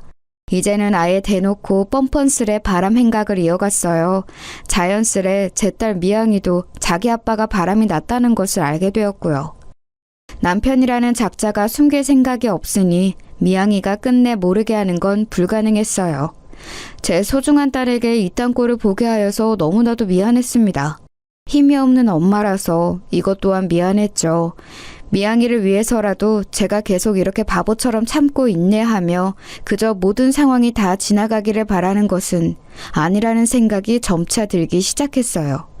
제 머릿속에 한 가지 단어가 떠올랐습니다. 이혼이었죠. 그 당시에는 이혼이라는 게 확실히 지금보다 더 큰 울림으로 다가왔던 시절이었고 저 같은 여자에게는 더욱더 엄청난 일이었어요. 그래서 많이 망설였습니다. 이혼을 하고 나면 미양이를 제가 혼자 어떻게 키우며 공부를 계속시킬 수 있을까 이런 근본적인 고민도 따라왔고요. 하지만 역시 이대로 살고 싶지는 않아서 어느 날 용기를 냈어요. 여보, 우리 이혼해요. 서로를 위해서 갈라서는 게 낫잖아요. 계속 이혼하자는 말을 꺼내고 싶었는데 많이 망설였고 생각을 해본 끝에 이렇게 결국 말을 하게 되었네요. 이혼을 고민하는 과정에서 내가 당신을 사랑하기에 놓치고 싶지 않다는 바람은 없었어요. 그저 가정을 지키고 싶다는 것과 우리 딸 미향이를 위하는 마음만 있었을 뿐이죠. 나는 이미 당신을 사랑하지 않은 지 오래된 것 같아요. 그건 당신도 마찬가지겠죠. 그러니까 이혼해요. 이혼? 그래, 뭐 좋아. 나쁠 거 없지. 그럼 파격적인 제안을 먼저 해줘서 내 입장에서는 고마울 따름이야. 그런데 내가 아니라 당신 입에서 이혼이라는 소리가 먼저 나왔다는 게 나한테는 무척 모욕적이야. 어떻게 당신 같은 여자가 나한테 먼저 이혼을 하자고 할 수가 있어? 내가 그 정도로 만만해 보였나? 나를 얼마나 우습게 알면 이럴 수가 있지? 아주 괘씸해서 안 되겠네. 저와 결혼하고 싶다며 난리를 칠 때는 언제고 아이가 태어난 뒤 시간이 흐르자 뻔뻔하게 바람을 피웠던 남자. 종잡을 수 없던 이 인간은 저의 이혼 선언에 극도로 분노했습니다. 자기 딴에는 별것 아닌 저 같은 여자한테 먼저 이혼하자는 소리를 들은 게 무척 자존심이 상해서 미칠 노릇이었나 보더라고요. 그럴 거였으면 저한테 이혼하자고 말 좀 해주지. 제발 좀 그래주지. 이때를 회상하며 씁쓸한 웃음만 지어집니다. 왜냐하면 저는 먼저 이혼을 운운하여 자기 기분을 상하게 만들었다는 죄목으로 남편에게 이혼을 당했기 때문입니다. 이혼을 합의하에 했다고 보기 어려웠어요. 일방적으로 이혼을 당했다고 봐야 옳은 상황이었죠. 저희 두 사람의 이혼 결정 소식에 재빨리 움직인 시댁 식구들이 남편에게 붙어서 이런저런 도움을 주었기 때문에 가능한 일이었습니다. 가지지 못한 자, 배우지 못한 자의 서러움을 저는 이혼 과정에서 겪었어요. 이혼하면서 저는 결혼 생활에서 저를 유일하게 웃음 짓게 만들었던 존재, 제 딸 미향이를 빼앗기고 말았습니다. 남편은 경제력도 다른 능력도 없는 제가 미성년자인 딸을 어떻게 혼자 키우겠냐면서 자기가 키우는 게 맞다고 우겼어요. 만약 이렇게 될 줄 알았다면 저는 이혼의 이응자도 안 꺼냈을 겁니다. 바람난 남편이 딸을 원하지 않을 줄로 알았건만 상황은 제가 예상한 대로 흘러가지 않았던 거예요. 각자가 자기 밥그릇 챙기기에도 벅찬 친정에 도움을 요청할 수는 없었어요. 저는 억지로 우겨대는 남편의 마음을 돌려보고자 시어머니께 간청했습니다. 어머님, 제발 미양이는 제가 키울 수 있도록 해주세요. 제가 아이 엄마잖아요. 동네 사람들한테 제가 언뜻 들은 적이 있는데 아이가 어린 상태에서 부부가 이혼을 하면 보통 엄마 쪽에 양육권이라는 걸 갖는다고 그랬습니다. 제가 미양이를 키우는 게 당연해요. 그런데 그이가 너무 완강하게 우겨대니까 혹시 이 싸움이 길어질까 봐서 그게 걱정이에요. 그러면 길어지는 부모의 이웃 싸움에 미양이가 얼마나 상처를 받겠어요. 그러지 않도록 해주세요. 네? 어머님이 제발 그이의 마음 좀 돌려주세요.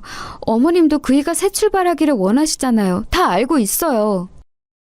뭐 그건 그렇긴 한데 미양이가 기집애라서 그거 하나가 좀 걸릴 뿐. 애가 똑똑하잖아. 자기 아빠 닮아서 공부를 퍽 잘하는 것 같던데. 솔직히 내가 보기에는 내 아들보다 공부를 더 잘하는 것 같기도 하고. 아무튼 너하고 네 딸은 달라. 네 딸은 우리 집안의 피를 강하게 받았어. 지금 그게 무슨 말씀이시죠? 설마 미양이를 제가 키우는 것을 어머님도 반대를 하시겠다는 그건 아니시죠? 너도 잘 생각해라. 공부 잘하는 딸 대학까지 잘 보내고 싶으면 그 안 돌아가는 대가리를 잘 좀 굴려보라고. 네가 데리고 키워봤자 뭘 어떻게 잘해줄 수 있는데.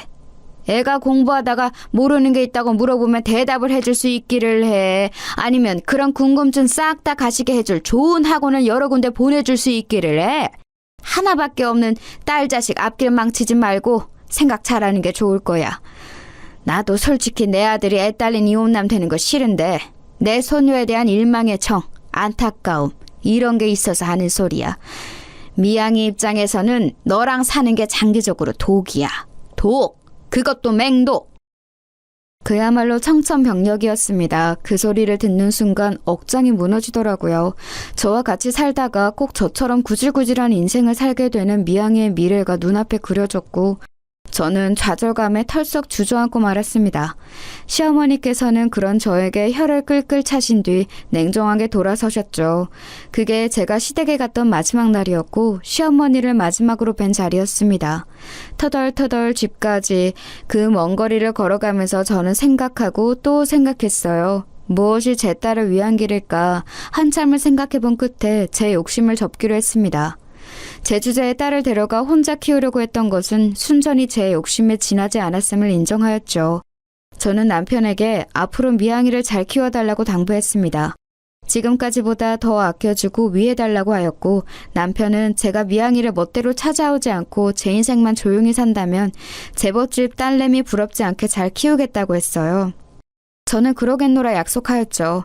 이혼은 그렇게 마무리되었습니다. 남편에게 이혼 이야기를 꺼낼 때 상상하였던 그림과는 정반대였네요. 당당하게 미양이를 데리고 제2의 인생을 개척하러 떠나는 저의 모습을 잠시 그렸었건만 현실은 저 혼자 비참하게 떠나는 모습이었어요. 제 딸 미양이는 그런 저를 붙잡았습니다. 엄마, 왜 저를 두고 가세요? 저도 데리고 가세요. 엄마 없이 앞으로 저 혼자 어떡하라고? 혼자라니 네가 혼자야. 아빠가 계시잖아. 앞으로 아빠하고 잘 지내면 돼. 싫어요. 저는 엄마하고 살 거예요. 아빠 말고 엄마와 살고 싶다고요. 엄마, 그냥 저도 데리고 가주시면 안 돼요? 땡깡 부리지 않을게요. 밥 투정도 안 할게요. 사고도 안 칠 거고 그냥 조용히 공부만 열심히 할게요. 그러니까 제발 저 좀 데리고 가주세요. 네? 아니, 안 돼. 왜냐하면 내 인생에는 네가 필요 없기 때문이야. 네가 있으면 걸리적거려. 나도 이제 내 인생 좀 멋지게 살아보고 싶은데 네가 끼어들면 그게 어려울 것 같거든. 그러니까 너를 데려갈 수 없어. 앞으로 네가 어떻게 살든 나는 상관 안 할 테니까 열심히 잘 살아. 나는 나대로 잘 살아갈게. 엄마, 제가 혹시 엄마한테 잘못한 거라도 있었어요? 죄송해요. 다시는 안 그럴 테니까 용서해 주세요. 저 두고 가지 마세요. 엄마! 미양이가 울면서 외쳤지만 저는 냉정하게 돌아섰습니다. 저를 잡는 손길도 떼어냈고요. 그리고 집에서 한참 멀어지고 나서야 길바닥에 주저앉아 머리가 깨질 것처럼 아파올 때까지 울었습니다. 지나가던 사람들이 놀라서 저에게 다가왔다가 제가 가슴을 치면서 울자 안 됐다는 말들을 하면서 물러갔지요. 누가 보든 뭐라고 하든 상관이 없었어요. 지금 이 순간 제가 세상에서 가장 못난 엄마가 되었다는 사실만이 남아서 제 가슴을 후벼 파고 있었습니다. 저는 분명 제가 원할 때 미양이를 보지 못하고 살아갈 텐데 언제 어느 때에 다시 볼지 모르는 모녀 관계였고 남편은 금세 재혼을 할 사람이었으니 미양이에게는 계모가 생길 예정이었죠. 그러니 제가 최대한 아무렇지 않게 구는 것이 미양이를 위한 길이라고 생각했어요. 그래야 제가 없는 생활에 이를 악물고 적응하면서 살아갈 테니까요. 제가 미적지근하게 굴면 괜히 자기 아빠와 계모를 원망하면서 어긋날까봐 그게 걱정됐습니다. 미양이를 위해서 그렇게 행동을 한 것이었지만 너무 큰 상처를 줘버린 걸까봐 후회도 조금 됐었네요. 하나뿐인 자식에게 미움을 받아버렸다는 것 정도는 괜찮았어요. 이건 아무렇지 않았어요. 가족에게 미움받는 건 이미 남편과 시댁 식구들이 저에게 선사해준 바가 있었으니 익숙했죠. 다른 건 어찌되든 상관없으니까 내 딸 미양이만 건강하게, 행복하게, 자기 꿈을 멋지게 펼치면서 그렇게 살 수 있으면 좋겠다. 그러면 내가 여한이 없을 거야. 눈물을 훔치며 일어난 저는 반쯤은 의도치 않게 펼쳐진 제 인생의 이막을 향해 걸어나갔습니다. 저는 우선 시골에 사는 친정언니 집으로 갔어요. 거긴 형부의 고향이기도 했죠. 이혼당하고 자식까지 빼앗긴 저를 불쌍히 여긴 친정언니는 지난 세월 신경 못 써줘서 미안하다고 하며 저에게 거처를 마련해주고 싶어 했습니다. 마음씨 좋은 형부가 동의를 해줘서 저는 그 집에 머물게 되었어요. 시골의 일손을 주로 돕는 일을 하며 지냈습니다. 언니와 형부에게 고마웠고 머리에 잡념을 지우고 싶은 마음도 있어서 저는 꽤 한 번 안 부리고 열심히 일을 했어요. 1년 하고도 2개월을 그곳에 있다가 이제는 떠날 때가 된 것 같아서 짐을 쌌습니다. 제가 그곳에 도착했을 때와는 다르게 생기 있는 얼굴로 떠나겠다고 하자 언니와 형부도 안심되는 얼굴로 웃어주었죠. 그런데 생각지도 못한 일이 벌어졌어요. 그 시골 마을의 유지라고 할 수 있는 어르신께서 그간 저를 눈여겨보셨던 겁니다. 그분께서는 제가 떠났다는 걸 아시자마자 안타깝고 놀라워하시면서 친정언니에게 이런 말씀을 넌지시 건네셨어요.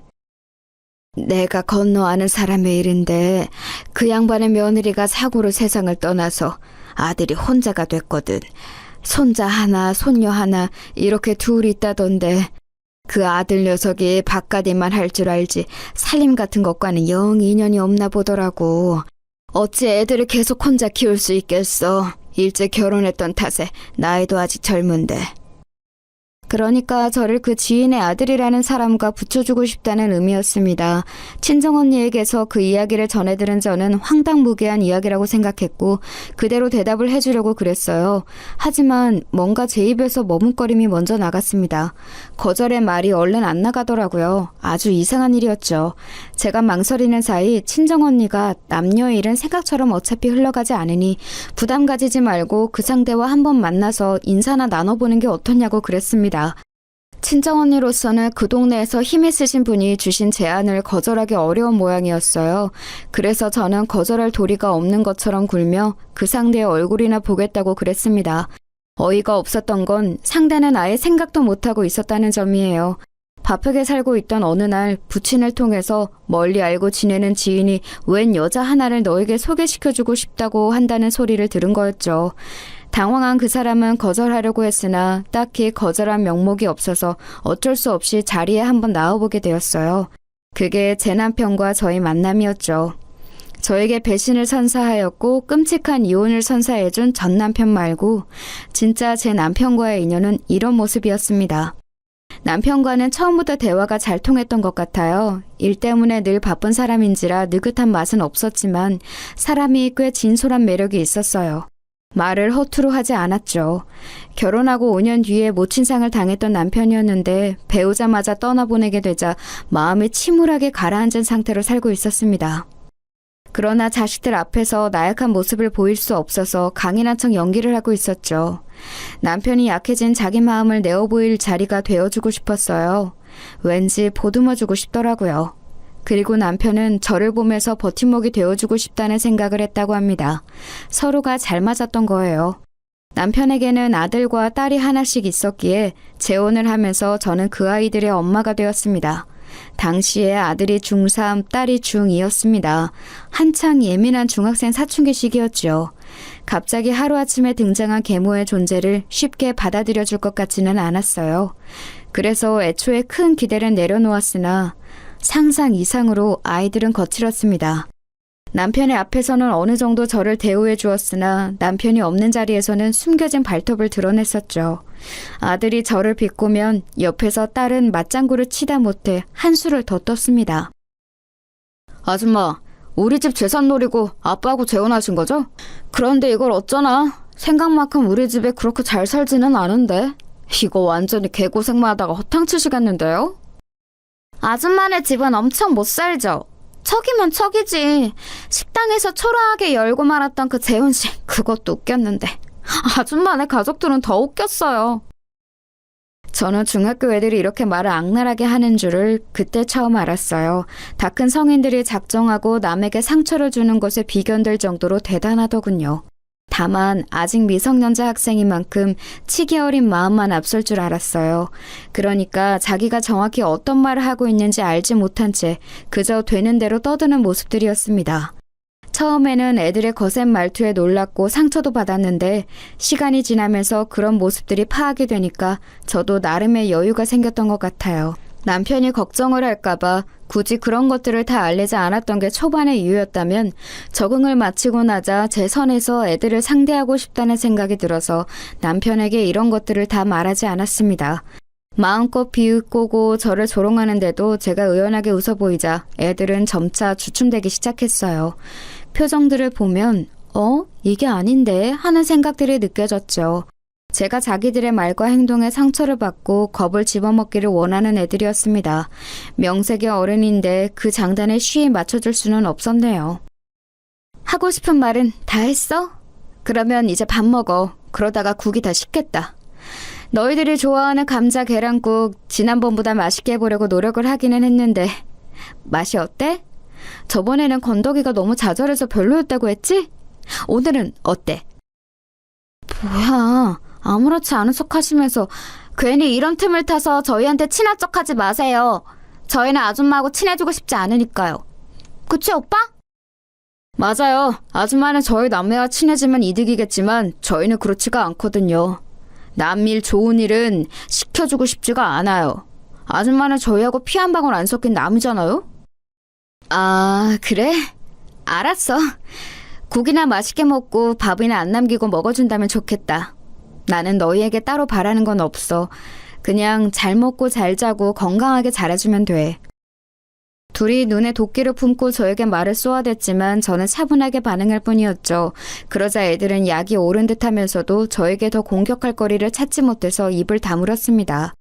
남편이 저에게 애들하고 친하게 지내라는 주문을 한 적은 없었어요. 그런 종류의 이야기를 대놓고 할 사람이 아니었죠.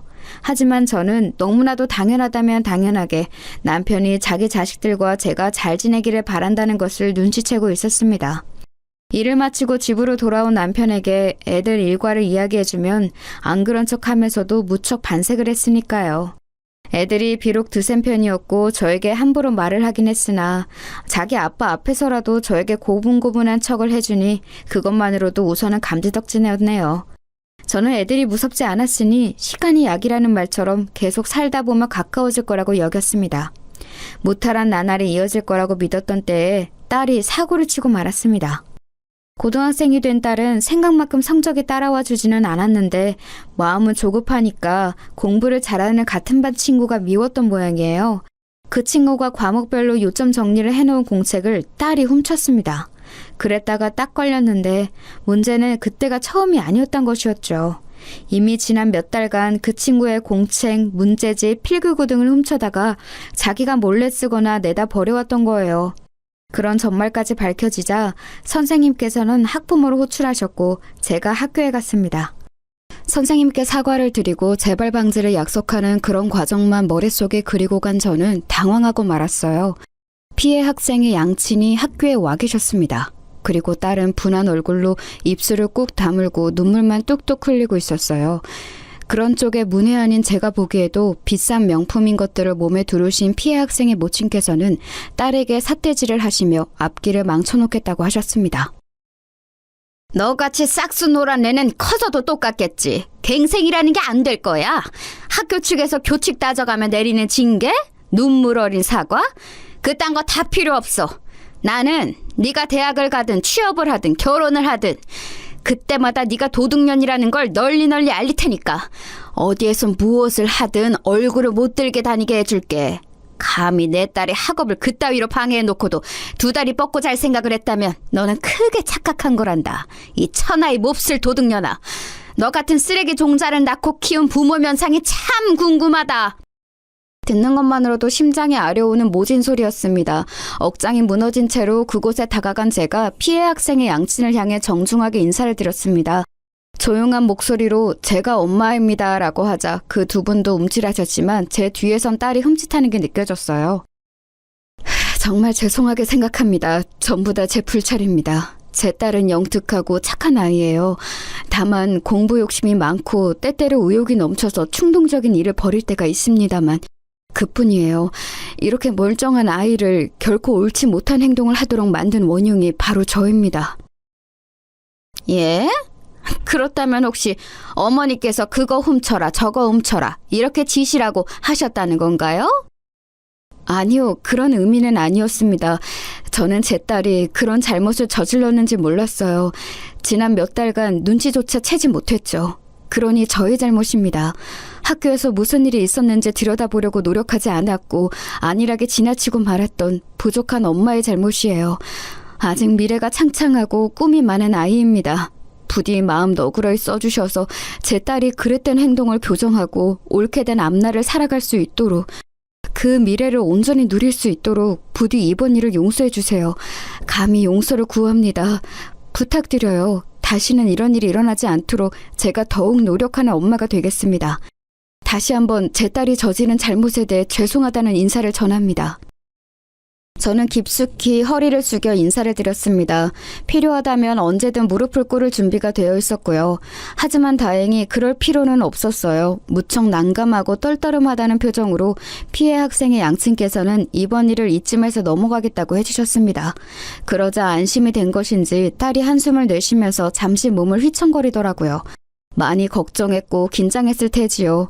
피해 학생은 소위 엘리트 집안이라고 불리우는 환경에서 자란 아이였더라고요. 집안에 든든한 백이 여럿 있었으니 딸에게 보복을 가하는 것도 어렵지 않은 일이었습니다. 그런데 무사히 상황 정리가 된 거였어요. 저는 딸에게 이제 괜찮다는 표시로 어깨를 두드려 주었지만 딸은 자존심이 상한다는 얼굴로 제 손을 쳐내더니 교무실을 떠나서 교실로 가버렸습니다. 그리고 남겨진 저에게 피해 학생의 모친께서 슬그머니 다가오시더니 이런 말씀을 남기셨어요. 제가 전에 친엄마가 돌아가셨다는 것 같던데 그럼 어머니께서는 새엄마이신 거죠? 조심하세요. 오시기 전에 무슨 일이 있었던 줄 아시나요? 저희한테 돈 많다고 떵떵거리지 마라. 어차피 목숨은 똑같이 한 개다. 이런 소리를 했습니다. 아휴, 저는 그게 왠지 섬뜩하게 들리더라고요. 저는 그냥 맞장구를 치듯이 네 하고 말았지만 왠지 그 문장을 곱씹어보자 조금 무섭게 느껴지기도 했습니다. 하지만 깊이 생각하면 저에게 득이 될 게 없을 것 같아서 그러지는 않았네요. 딸을 도와주었던 그 사건 이후 남편이 저에게 보내는 신뢰는 더욱 깊어졌고 딸은 더 이상 제 면전에 대고 조롱하며 비꼬는 행위를 하지 않았습니다. 오만방자한 그 태도는 여전했지만요. 수험생 신분을 방패 삼아서 왕노릇을 하였던 아들은 수능을 코앞에 두고서는 더욱 예민하게 굴었어요. 아줌마, 호박 좀 먹고 싶어서 해달라니까 지금 이게 뭐예요? 장난하세요? 일부러 저 엿먹이려고 이러시는 거죠? 호박 중에 팥이 왜 이렇게 많아? 이 콩들은 또 뭐고? 건강 생각해서 넣어봤는데 마음에 안 드니? 입맛에 안 맞아? 그 콩은 두뇌에 좋다고 유명한 거라서 공부하는 데 도움될까봐 일부러 구에다가 넣어본 건데 맛이 별로면 건더기는 빼고 먹어. 생각해서 넣는다고 넣은 건데 내가 괜히 그런 것 같다. 미안해. 다음에는 호박죽 건더기 없이 정말 깔끔하게 맛있게 해줄게. 지금 나랑 어디 한번 해보자는 건가? 건더기는 빼고 먹으라고? 그럼 나보고 직접 건더기를 분리하라는 거잖아. 그건 당신이 해야지 이 아줌마야. 진짜 엄마도 아닌 주제에 나댈 때부터 알아봤어야 했는데 어떻게 하면 이렇게 단 한 구석도 쓸모가 없지? 쓸모가 없다는 말. 왠지 저를 괴롭혀대셨던 시어머니가 떠올라서 눈앞이 아찔해졌습니다. 충격을 받은 제가 가만히 있자 아들은 호박죽이 담긴 그릇을 저에게 던졌어요. 턱에 맞았고 내용물은 전부 제 옷을 적시며 쏟아져 버렸죠. 뜨끈한 호박죽에 젖은 채로 그릇이 바닥을 나뒹구는 소리를 듣고 있자니 이보다 더 비참할 수는 없겠다는 생각이 들었습니다. 그런 생각을 하면서 저는 웃었습니다. 희미하게 웃어 보이며 아들에게 난 괜찮으니 공부하러 들어가봐 이런 소리나 기껏 했던 것 같아요. 수능이 목전이었는데 제가 망칠 수야 없었죠. 저에게 쌍욕을 내뱉고 방으로 들어간 아들을 위해 저는 다시 호박죽을 새로 끓였습니다. 그걸 가져다 줬더니 잘 먹더라고요. 그래서 저는 미안했어요. 진작에 제대로 끓여주지 못했던 제 부족함이 가뜩이나 예민한 아들을 건드린 것 같았네요. 그렇게 저는 애들을 몇 번이고 다독이며 감싸 안았습니다. 부정할 수 없는 제 자식들이라 여기면서 늘 웃으며 참았고 인내하였고 삐뚤어지는 애들을 붙잡고 바른 길로 이끌었어요. 아들이 여자친구의 이별 선언에 군대에서 탈영할 뻔했을 때 필사적으로 막았고 딸이 10살 연상의 사업가와 눈이 맞아서 대학 자퇴하고 결혼을 하겠다 했을 때 온갖 욕을 먹으면서도 목숨 걸고 막았습니다. 결과적으로 그 사업가는 완전히 사기꾼이었지요. 이런 건 단적인 예시일 뿐 제가 애들 인생을 위해 나선 순간은 수도 없었네요. 남편이 그랬습니다. 내 자식들이지만 가끔은 당신을 괴롭히기 위해 태어난 악마들인가 싶을 때도 있어. 저는 그런 소리 하지 말라고 나무랐고요. 둘 다 성인이 되었을 때 남편이 엄포를 놓아서 애들은 저를 이제 아줌마가 아닌 엄마라고 불렀습니다. 처음에는 끔찍하게 그 호칭을 싫어하더니 점차 익숙하게 저를 엄마라고 부르더군요. 그 변화가 저는 감사했습니다. 비로소 애들 앞에서 의연하게 굴기 위한 웃음이 아닌 제 안에서 우러나오는 미소가 지어졌네요. 자식 키우는 보람이 이런 것이구나, 이런 감상이 드는 순간이면 저는 어김없이 제 딸이 생각났습니다. 제가 배 아파서 낳은 친딸 미양이 말이에요. 남편은 당연히 미양이의 존재를 알았지만 애들은 몰랐습니다. 함께 지내다가 자연스레 밝히는 게 원래 계획이었는데 제가 애들을 직접 겪어보니까 아무래도 알렸다가는 역효과만 날 것 같았어요. 밝히는 순간부터 제 친딸 미양이를 들먹일 게 틀림없었죠. 그래서 꽁꽁 감춰두고 산 제 딸 미양이를 저는 먼 발치에서만 3번 보았습니다. 첫 번째는 미양이가 저를 찾아왔던 때였어요. 저는 그날따라 애들과 집 근처 새로 생긴 돼지갈비 가게에서 외식을 하고 집으로 걸어오던 길이었어요. 그런데 집 근처로 왔을 때 누가 저희 쪽을 빼꼼 쳐다보고 있었습니다. 목도리로 얼굴을 가리고요. 제가 그쪽을 보자 얼른 후다닥 도망을 가더군요. 그리고 이튿날 제가 깨달았던 거예요. 그 목도리 제가 옛날에 하고 다녔던 것이라는 사실을요. 그 사람은 바로 제 딸 미양이가 분명했습니다. 어떻게 주소를 알았는지 저를 용케 찾아온 미양이가 저도 너무 보고 싶어서 전 남편을 찾아갔어요. 그랬더니 전 남편과 재혼한 여자가 같이 있더군요. 둘 사이에서 태어난 어린 아들도 있었고요. 미양이 우리나라 최고의 명문대 들어가서 지금 잘 지내고 있으니까 신경 끄고 네 인생이나 살아. 너를 찾아간 거 그게 뭐 어때서? 낳아준 친엄마니까 한 번쯤은 그냥 궁금했겠지. 그게 다야. 괜히 의미 부여하지 마. 그런데 언뜻 봐도 왜 이 집에 미양이 흔적이 없어? 대학 다니느라 자취하기 때문이라고 보기에는 아예 아무 흔적도 없는데? 내 눈은 못 속여. 미양이 지금 어디서 지내는 거야? 내 딸 만나게 해줘. 저는 눈이 뒤집혀서 전 남편에게 달려들었고 그러자 재혼한 여자가 저를 거칠게 떼어냈습니다. 저보고 구질구질하게 굴지 말고 꺼지라고 하더니 제 머리채를 잡고 현관 밖으로 끌어냈어요. 엉덩방아를 찧은 저에게 발길질까지 하려고 해서 저는 그걸 피하려다가 계단 아래로 굴렀습니다. 전 남편이 깜짝 놀라서 저에게 달려오려고 하다가 멈칫하고는 헛기침을 하더군요. 야, 너 우리 엄마 손에 죽고 싶은 거 아니라면 그냥 곱게 가라. 그게 네 신상의 이로운 길이야. 미양이는 제발 찾지 말고. 네가 없었기 때문에 잘 자라는 아이야. 저는 눈물을 훔치며 절뚝이는 다리로 집에 돌아왔어요.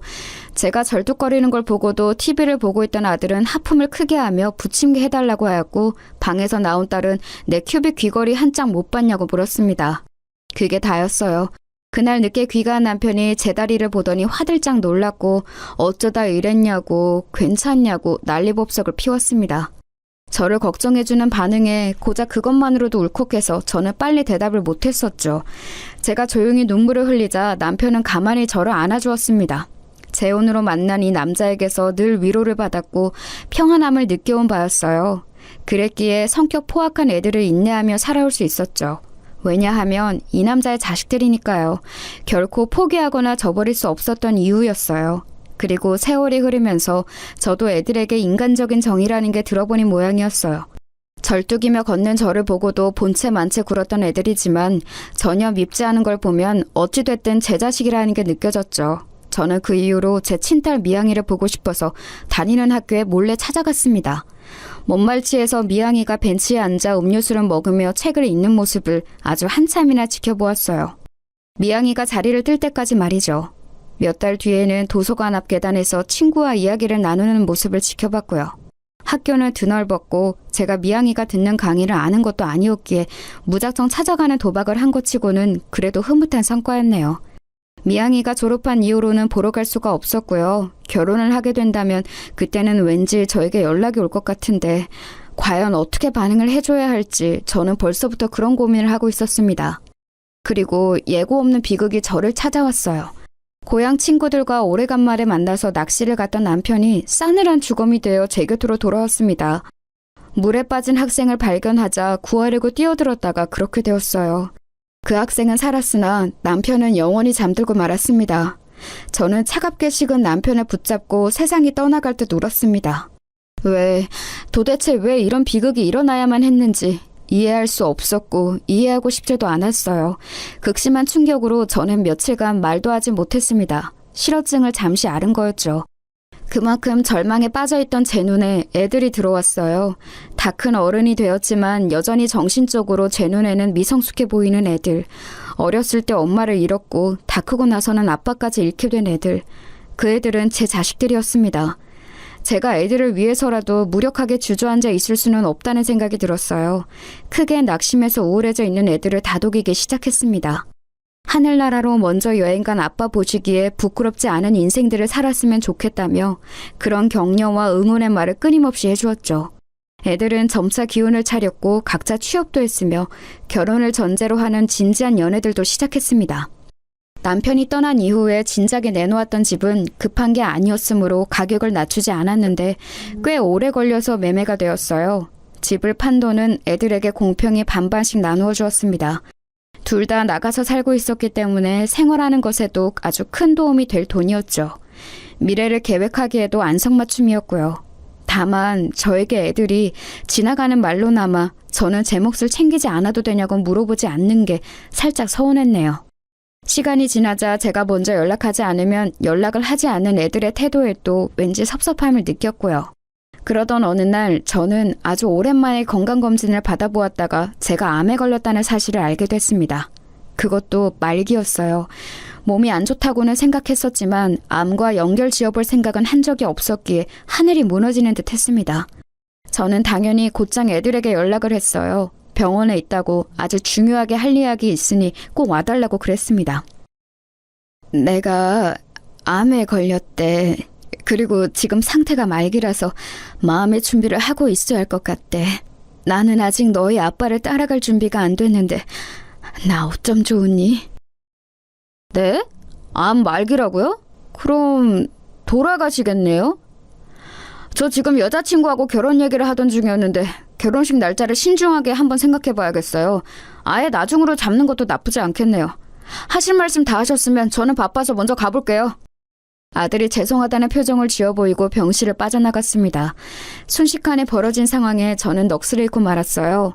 대체 이런 반응이 정상적인 것인가 가능은 한 것인가 싶어서 믿어지지 않았습니다. 이런 제 감상에 동의를 구하며 저는 딸을 쳐다봤는데 그러자 딸이 한숨을 내쉬더군요. 짜증나.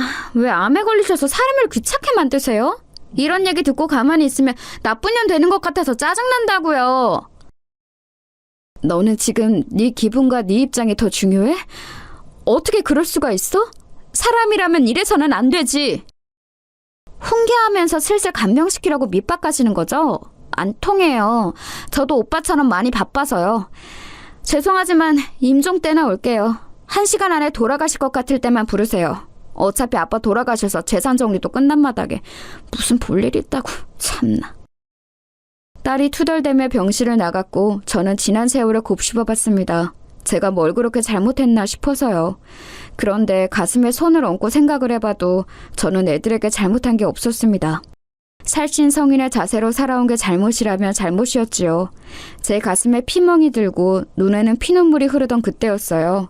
병실 문이 열리고 들어온 사람은 제 친딸 미양이었습니다. 엄마? 저 이제는 알아요. 옛날 그때 엄마가 왜 저를 두고 가셨는지, 왜 그렇게 말씀을 하실 수밖에 없었는지. 저를 보러 오셨다가 사기꾼 그 여자한테 수모를 당하셨다는 것도 이제는 다 알고 있어요. 아빠가 얘기해 주셨어요. 미양이가 울면서 제 품에 안겼습니다. 다 큰 제 딸. 그러나 여전히 저에게는 아이 같은 미양이를 저도 아주 오랜만에 안아보았고 한참을 울었어요. 그리고 이야기를 들었습니다. 놀랍게도 제가 미양이를 보러 전 남편에게 찾아갔다가 계단을 굴렀던 그날 전 시어머니셨던 그분이 저처럼 똑같이 계단을 구르셨다네요. 다른 점이라면 저는 가볍게 굴은 것이었고 그분은 뇌를 다쳐서 그 이후로 병원 생활을 수개월 이어가시다가 돌아가셨대요.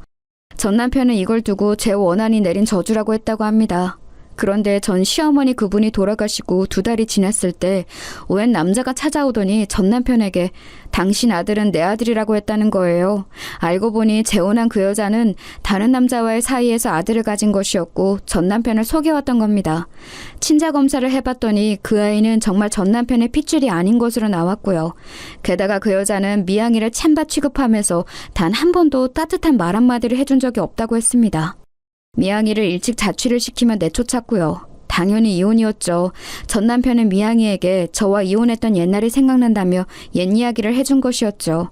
제가 전 시어머니께 당했던 모든 것들을 당시에 전 남편에게 전했었기 때문에 그 일화들은 남아있었고 그걸 모두 알게 된 미양이는 분노를 금하지 못했습니다. 미양이는 전 남편과 절연을 하겠다 했고 전 남편은 유일한 친자식을 잃을 수 없다며 애걸복걸을 했어요. 그런 때에 제가 전 남편에게 연락해서 말기 암이란 사실을 알린 겁니다. 그리고 미양이가 저를 찾아오게 된 것이죠. 내가 너무 어리석었어. 내가 언제나 바보 같았기 때문에 너를 잃었고 허송세월을 보낸 거야. 내가 다 미안하다. 내 딸 미양아, 내가 다 잘못했다. 그래서 내가 지금 벌을 받나 봐. 제가 그렇게 말하자 미양이는 그제서야 제가 재혼한 가정이 어떻게 되었는지, 왜 지금 제 곁에 아무도 없는지 궁금해했어요. 저는 모든 이야기를 해주었죠. 그리고 이야기를 마쳤을 때 미양이의 눈빛에는 살벌한 적개심이 가득 차 있었습니다. 복수를 해야겠다고 마음을 먹은 저와 단번에 통했죠.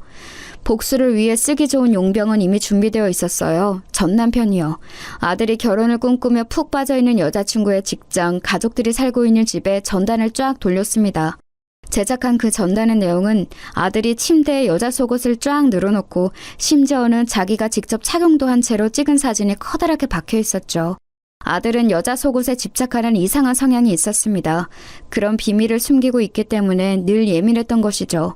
아들과 가까워지고 싶었던 순수한 저의 마음이 어느 날 그런 비밀을 캐내고 말았고 저는 아무것도 모르는 척 지내왔습니다. 그러나 이제는 상황이 달랐어요. 아들의 자취방과 노트북의 비밀번호를 알고 있었으므로 그곳에 잠든 은밀한 사진들을 빼왔습니다. 그 전단은 아들의 직장에도 퍼졌고 그걸로 끝이 아니었어요. 아들의 노트북에는 이메일 계정이 로그인되어 있었고 그 이메일은 휴대폰과 연동이 되어 있었어요. 그래서 아들의 휴대폰 연락처에 저장되어 있는 모든 사람들에게 아들의 폐륜 행각을 정리해둔 이미지 파일을 전송했습니다. 아들이 인생을 살면서 쌓아온 모든 것들을 무너뜨리는 순간이었죠. 딸에게도 마찬가지였습니다. 딸이 어렵사리 들어간 직장, 순진한 척 가면을 쓰고 만나고 있던 남자친구에게 진실을 알려주었습니다. 딸이 어떻게 성격이 파탄난 인물인지 여실히 보여주는 폐륜의 증거들을 싹 돌렸어요. 그리고 딸이 고등학교 때 반 친구를 상대로 상습적인 도둑질을 해서 걸렸던 사건의 자료까지 첨부했습니다. 오만방자하게 굴며 살아온 딸의 민낯이 만천하에 드러났어요. 일상이 완전히 붕괴된 두 사람은 범인을 색출했습니다. 당연히 저라고 생각했겠지만 전 남편이었죠. 전 남편은 벌금형을 받았어요. 배후에 제가 있다고 여긴 두 사람은 저에게 죽을 거면 곱게 죽지 왜 물귀신 작전을 쓰냐며 절규했습니다. 악에 바치다 못해서 둘 다 눈빛이 텅 비어있더라고요. 거의 실성한 것처럼 보이기도 했네요. 그러거나 말거나였습니다. 하늘에서 분명 제 남편은 저에게 잘했다고 말해줄 것 같았으므로 마음이 후련했으니까요. 그리고 두 사람이 염원과는 달리 저는 극악의 확률을 뚫고 말기암과 싸워내서 제 두 발로 멀쩡히 걸어서 퇴원까지 했습니다. 이건 기적으로밖에 설명이 안 되는 일이었죠. 엄마, 그거 아세요? 엄마가 이렇게 기적적으로 암을 물리치신 건 바로 제 덕분이에요. 제가 항상 기도했었거든요. 저는 좋은 대학 못 가도 되고 좋은 직장 못 들어가도 되니까 우리 엄마만 건강하고 행복하게 살게 해주세요. 이런 기도 맨날 똑같이 드렸었어요. 지금에 와서 그 기도가 들어졌나 봐요. 제 딸 미양이는 웃었는데 저는 울었습니다. 제가 그 옛날 미양이를 두고 떠나면서 속으로 했던 기도와 너무나도 흡사했기 때문이에요. 나는 조금 불행해져도 상관없으니 상대가 행복해지길 바라는 것. 이것이야말로 조건이 필요하지 않고 어떤 대가를 요구하지도 않는 진짜 사랑이라는 생각이 들었습니다. 제가 제 딸의 엄마이고 제 딸이 저의 딸이라는 그 자명한 사실이 너무나도 기쁜 순간이었습니다. 저는 그 이후로 미양이와 행복한 일상을 살아가기 시작했어요. 사실 중간에 한번 다시 몸이 안 좋아져서 절망적인 순간도 찾아왔었지만 다시 고비를 이겨내고 귀중한 일상을 살아가고 있습니다. 제가 아들, 딸로 여겼던 그 두 사람에게 진정한 복수가 될 것을 저는 쥐고 있었기 때문에 평안히 지낼 수 있었죠. 그건 바로 하늘나라로 여행을 간 남편이 남긴 재산이었어요. 자식들을 곱게 바라보지 않았던 남편은 진작 저에게 수차례에 걸쳐 재산을 넘겨주었습니다. 저에게 고마운 마음을 표시하고 싶어서라고도 했고, 만약에 자기한테 무슨 일이 생기더라도 제가 주도권을 쥐고 행동할 수 있길 바라는 뜻이라고도 했었어요. 남편이 단 한 번도 언급하거나 표를 낸 적이 없었던 재산이었기에 그 두 사람은 알지 못했습니다. 그래서 항상 우리 집은 생각보다 돈이 없다고 두 사람은 여겨왔었죠. 많이 돌고 돌아서 비로소 찾은 행복한 일상은 꿈꿔왔던 것보다도 더욱 달콤합니다.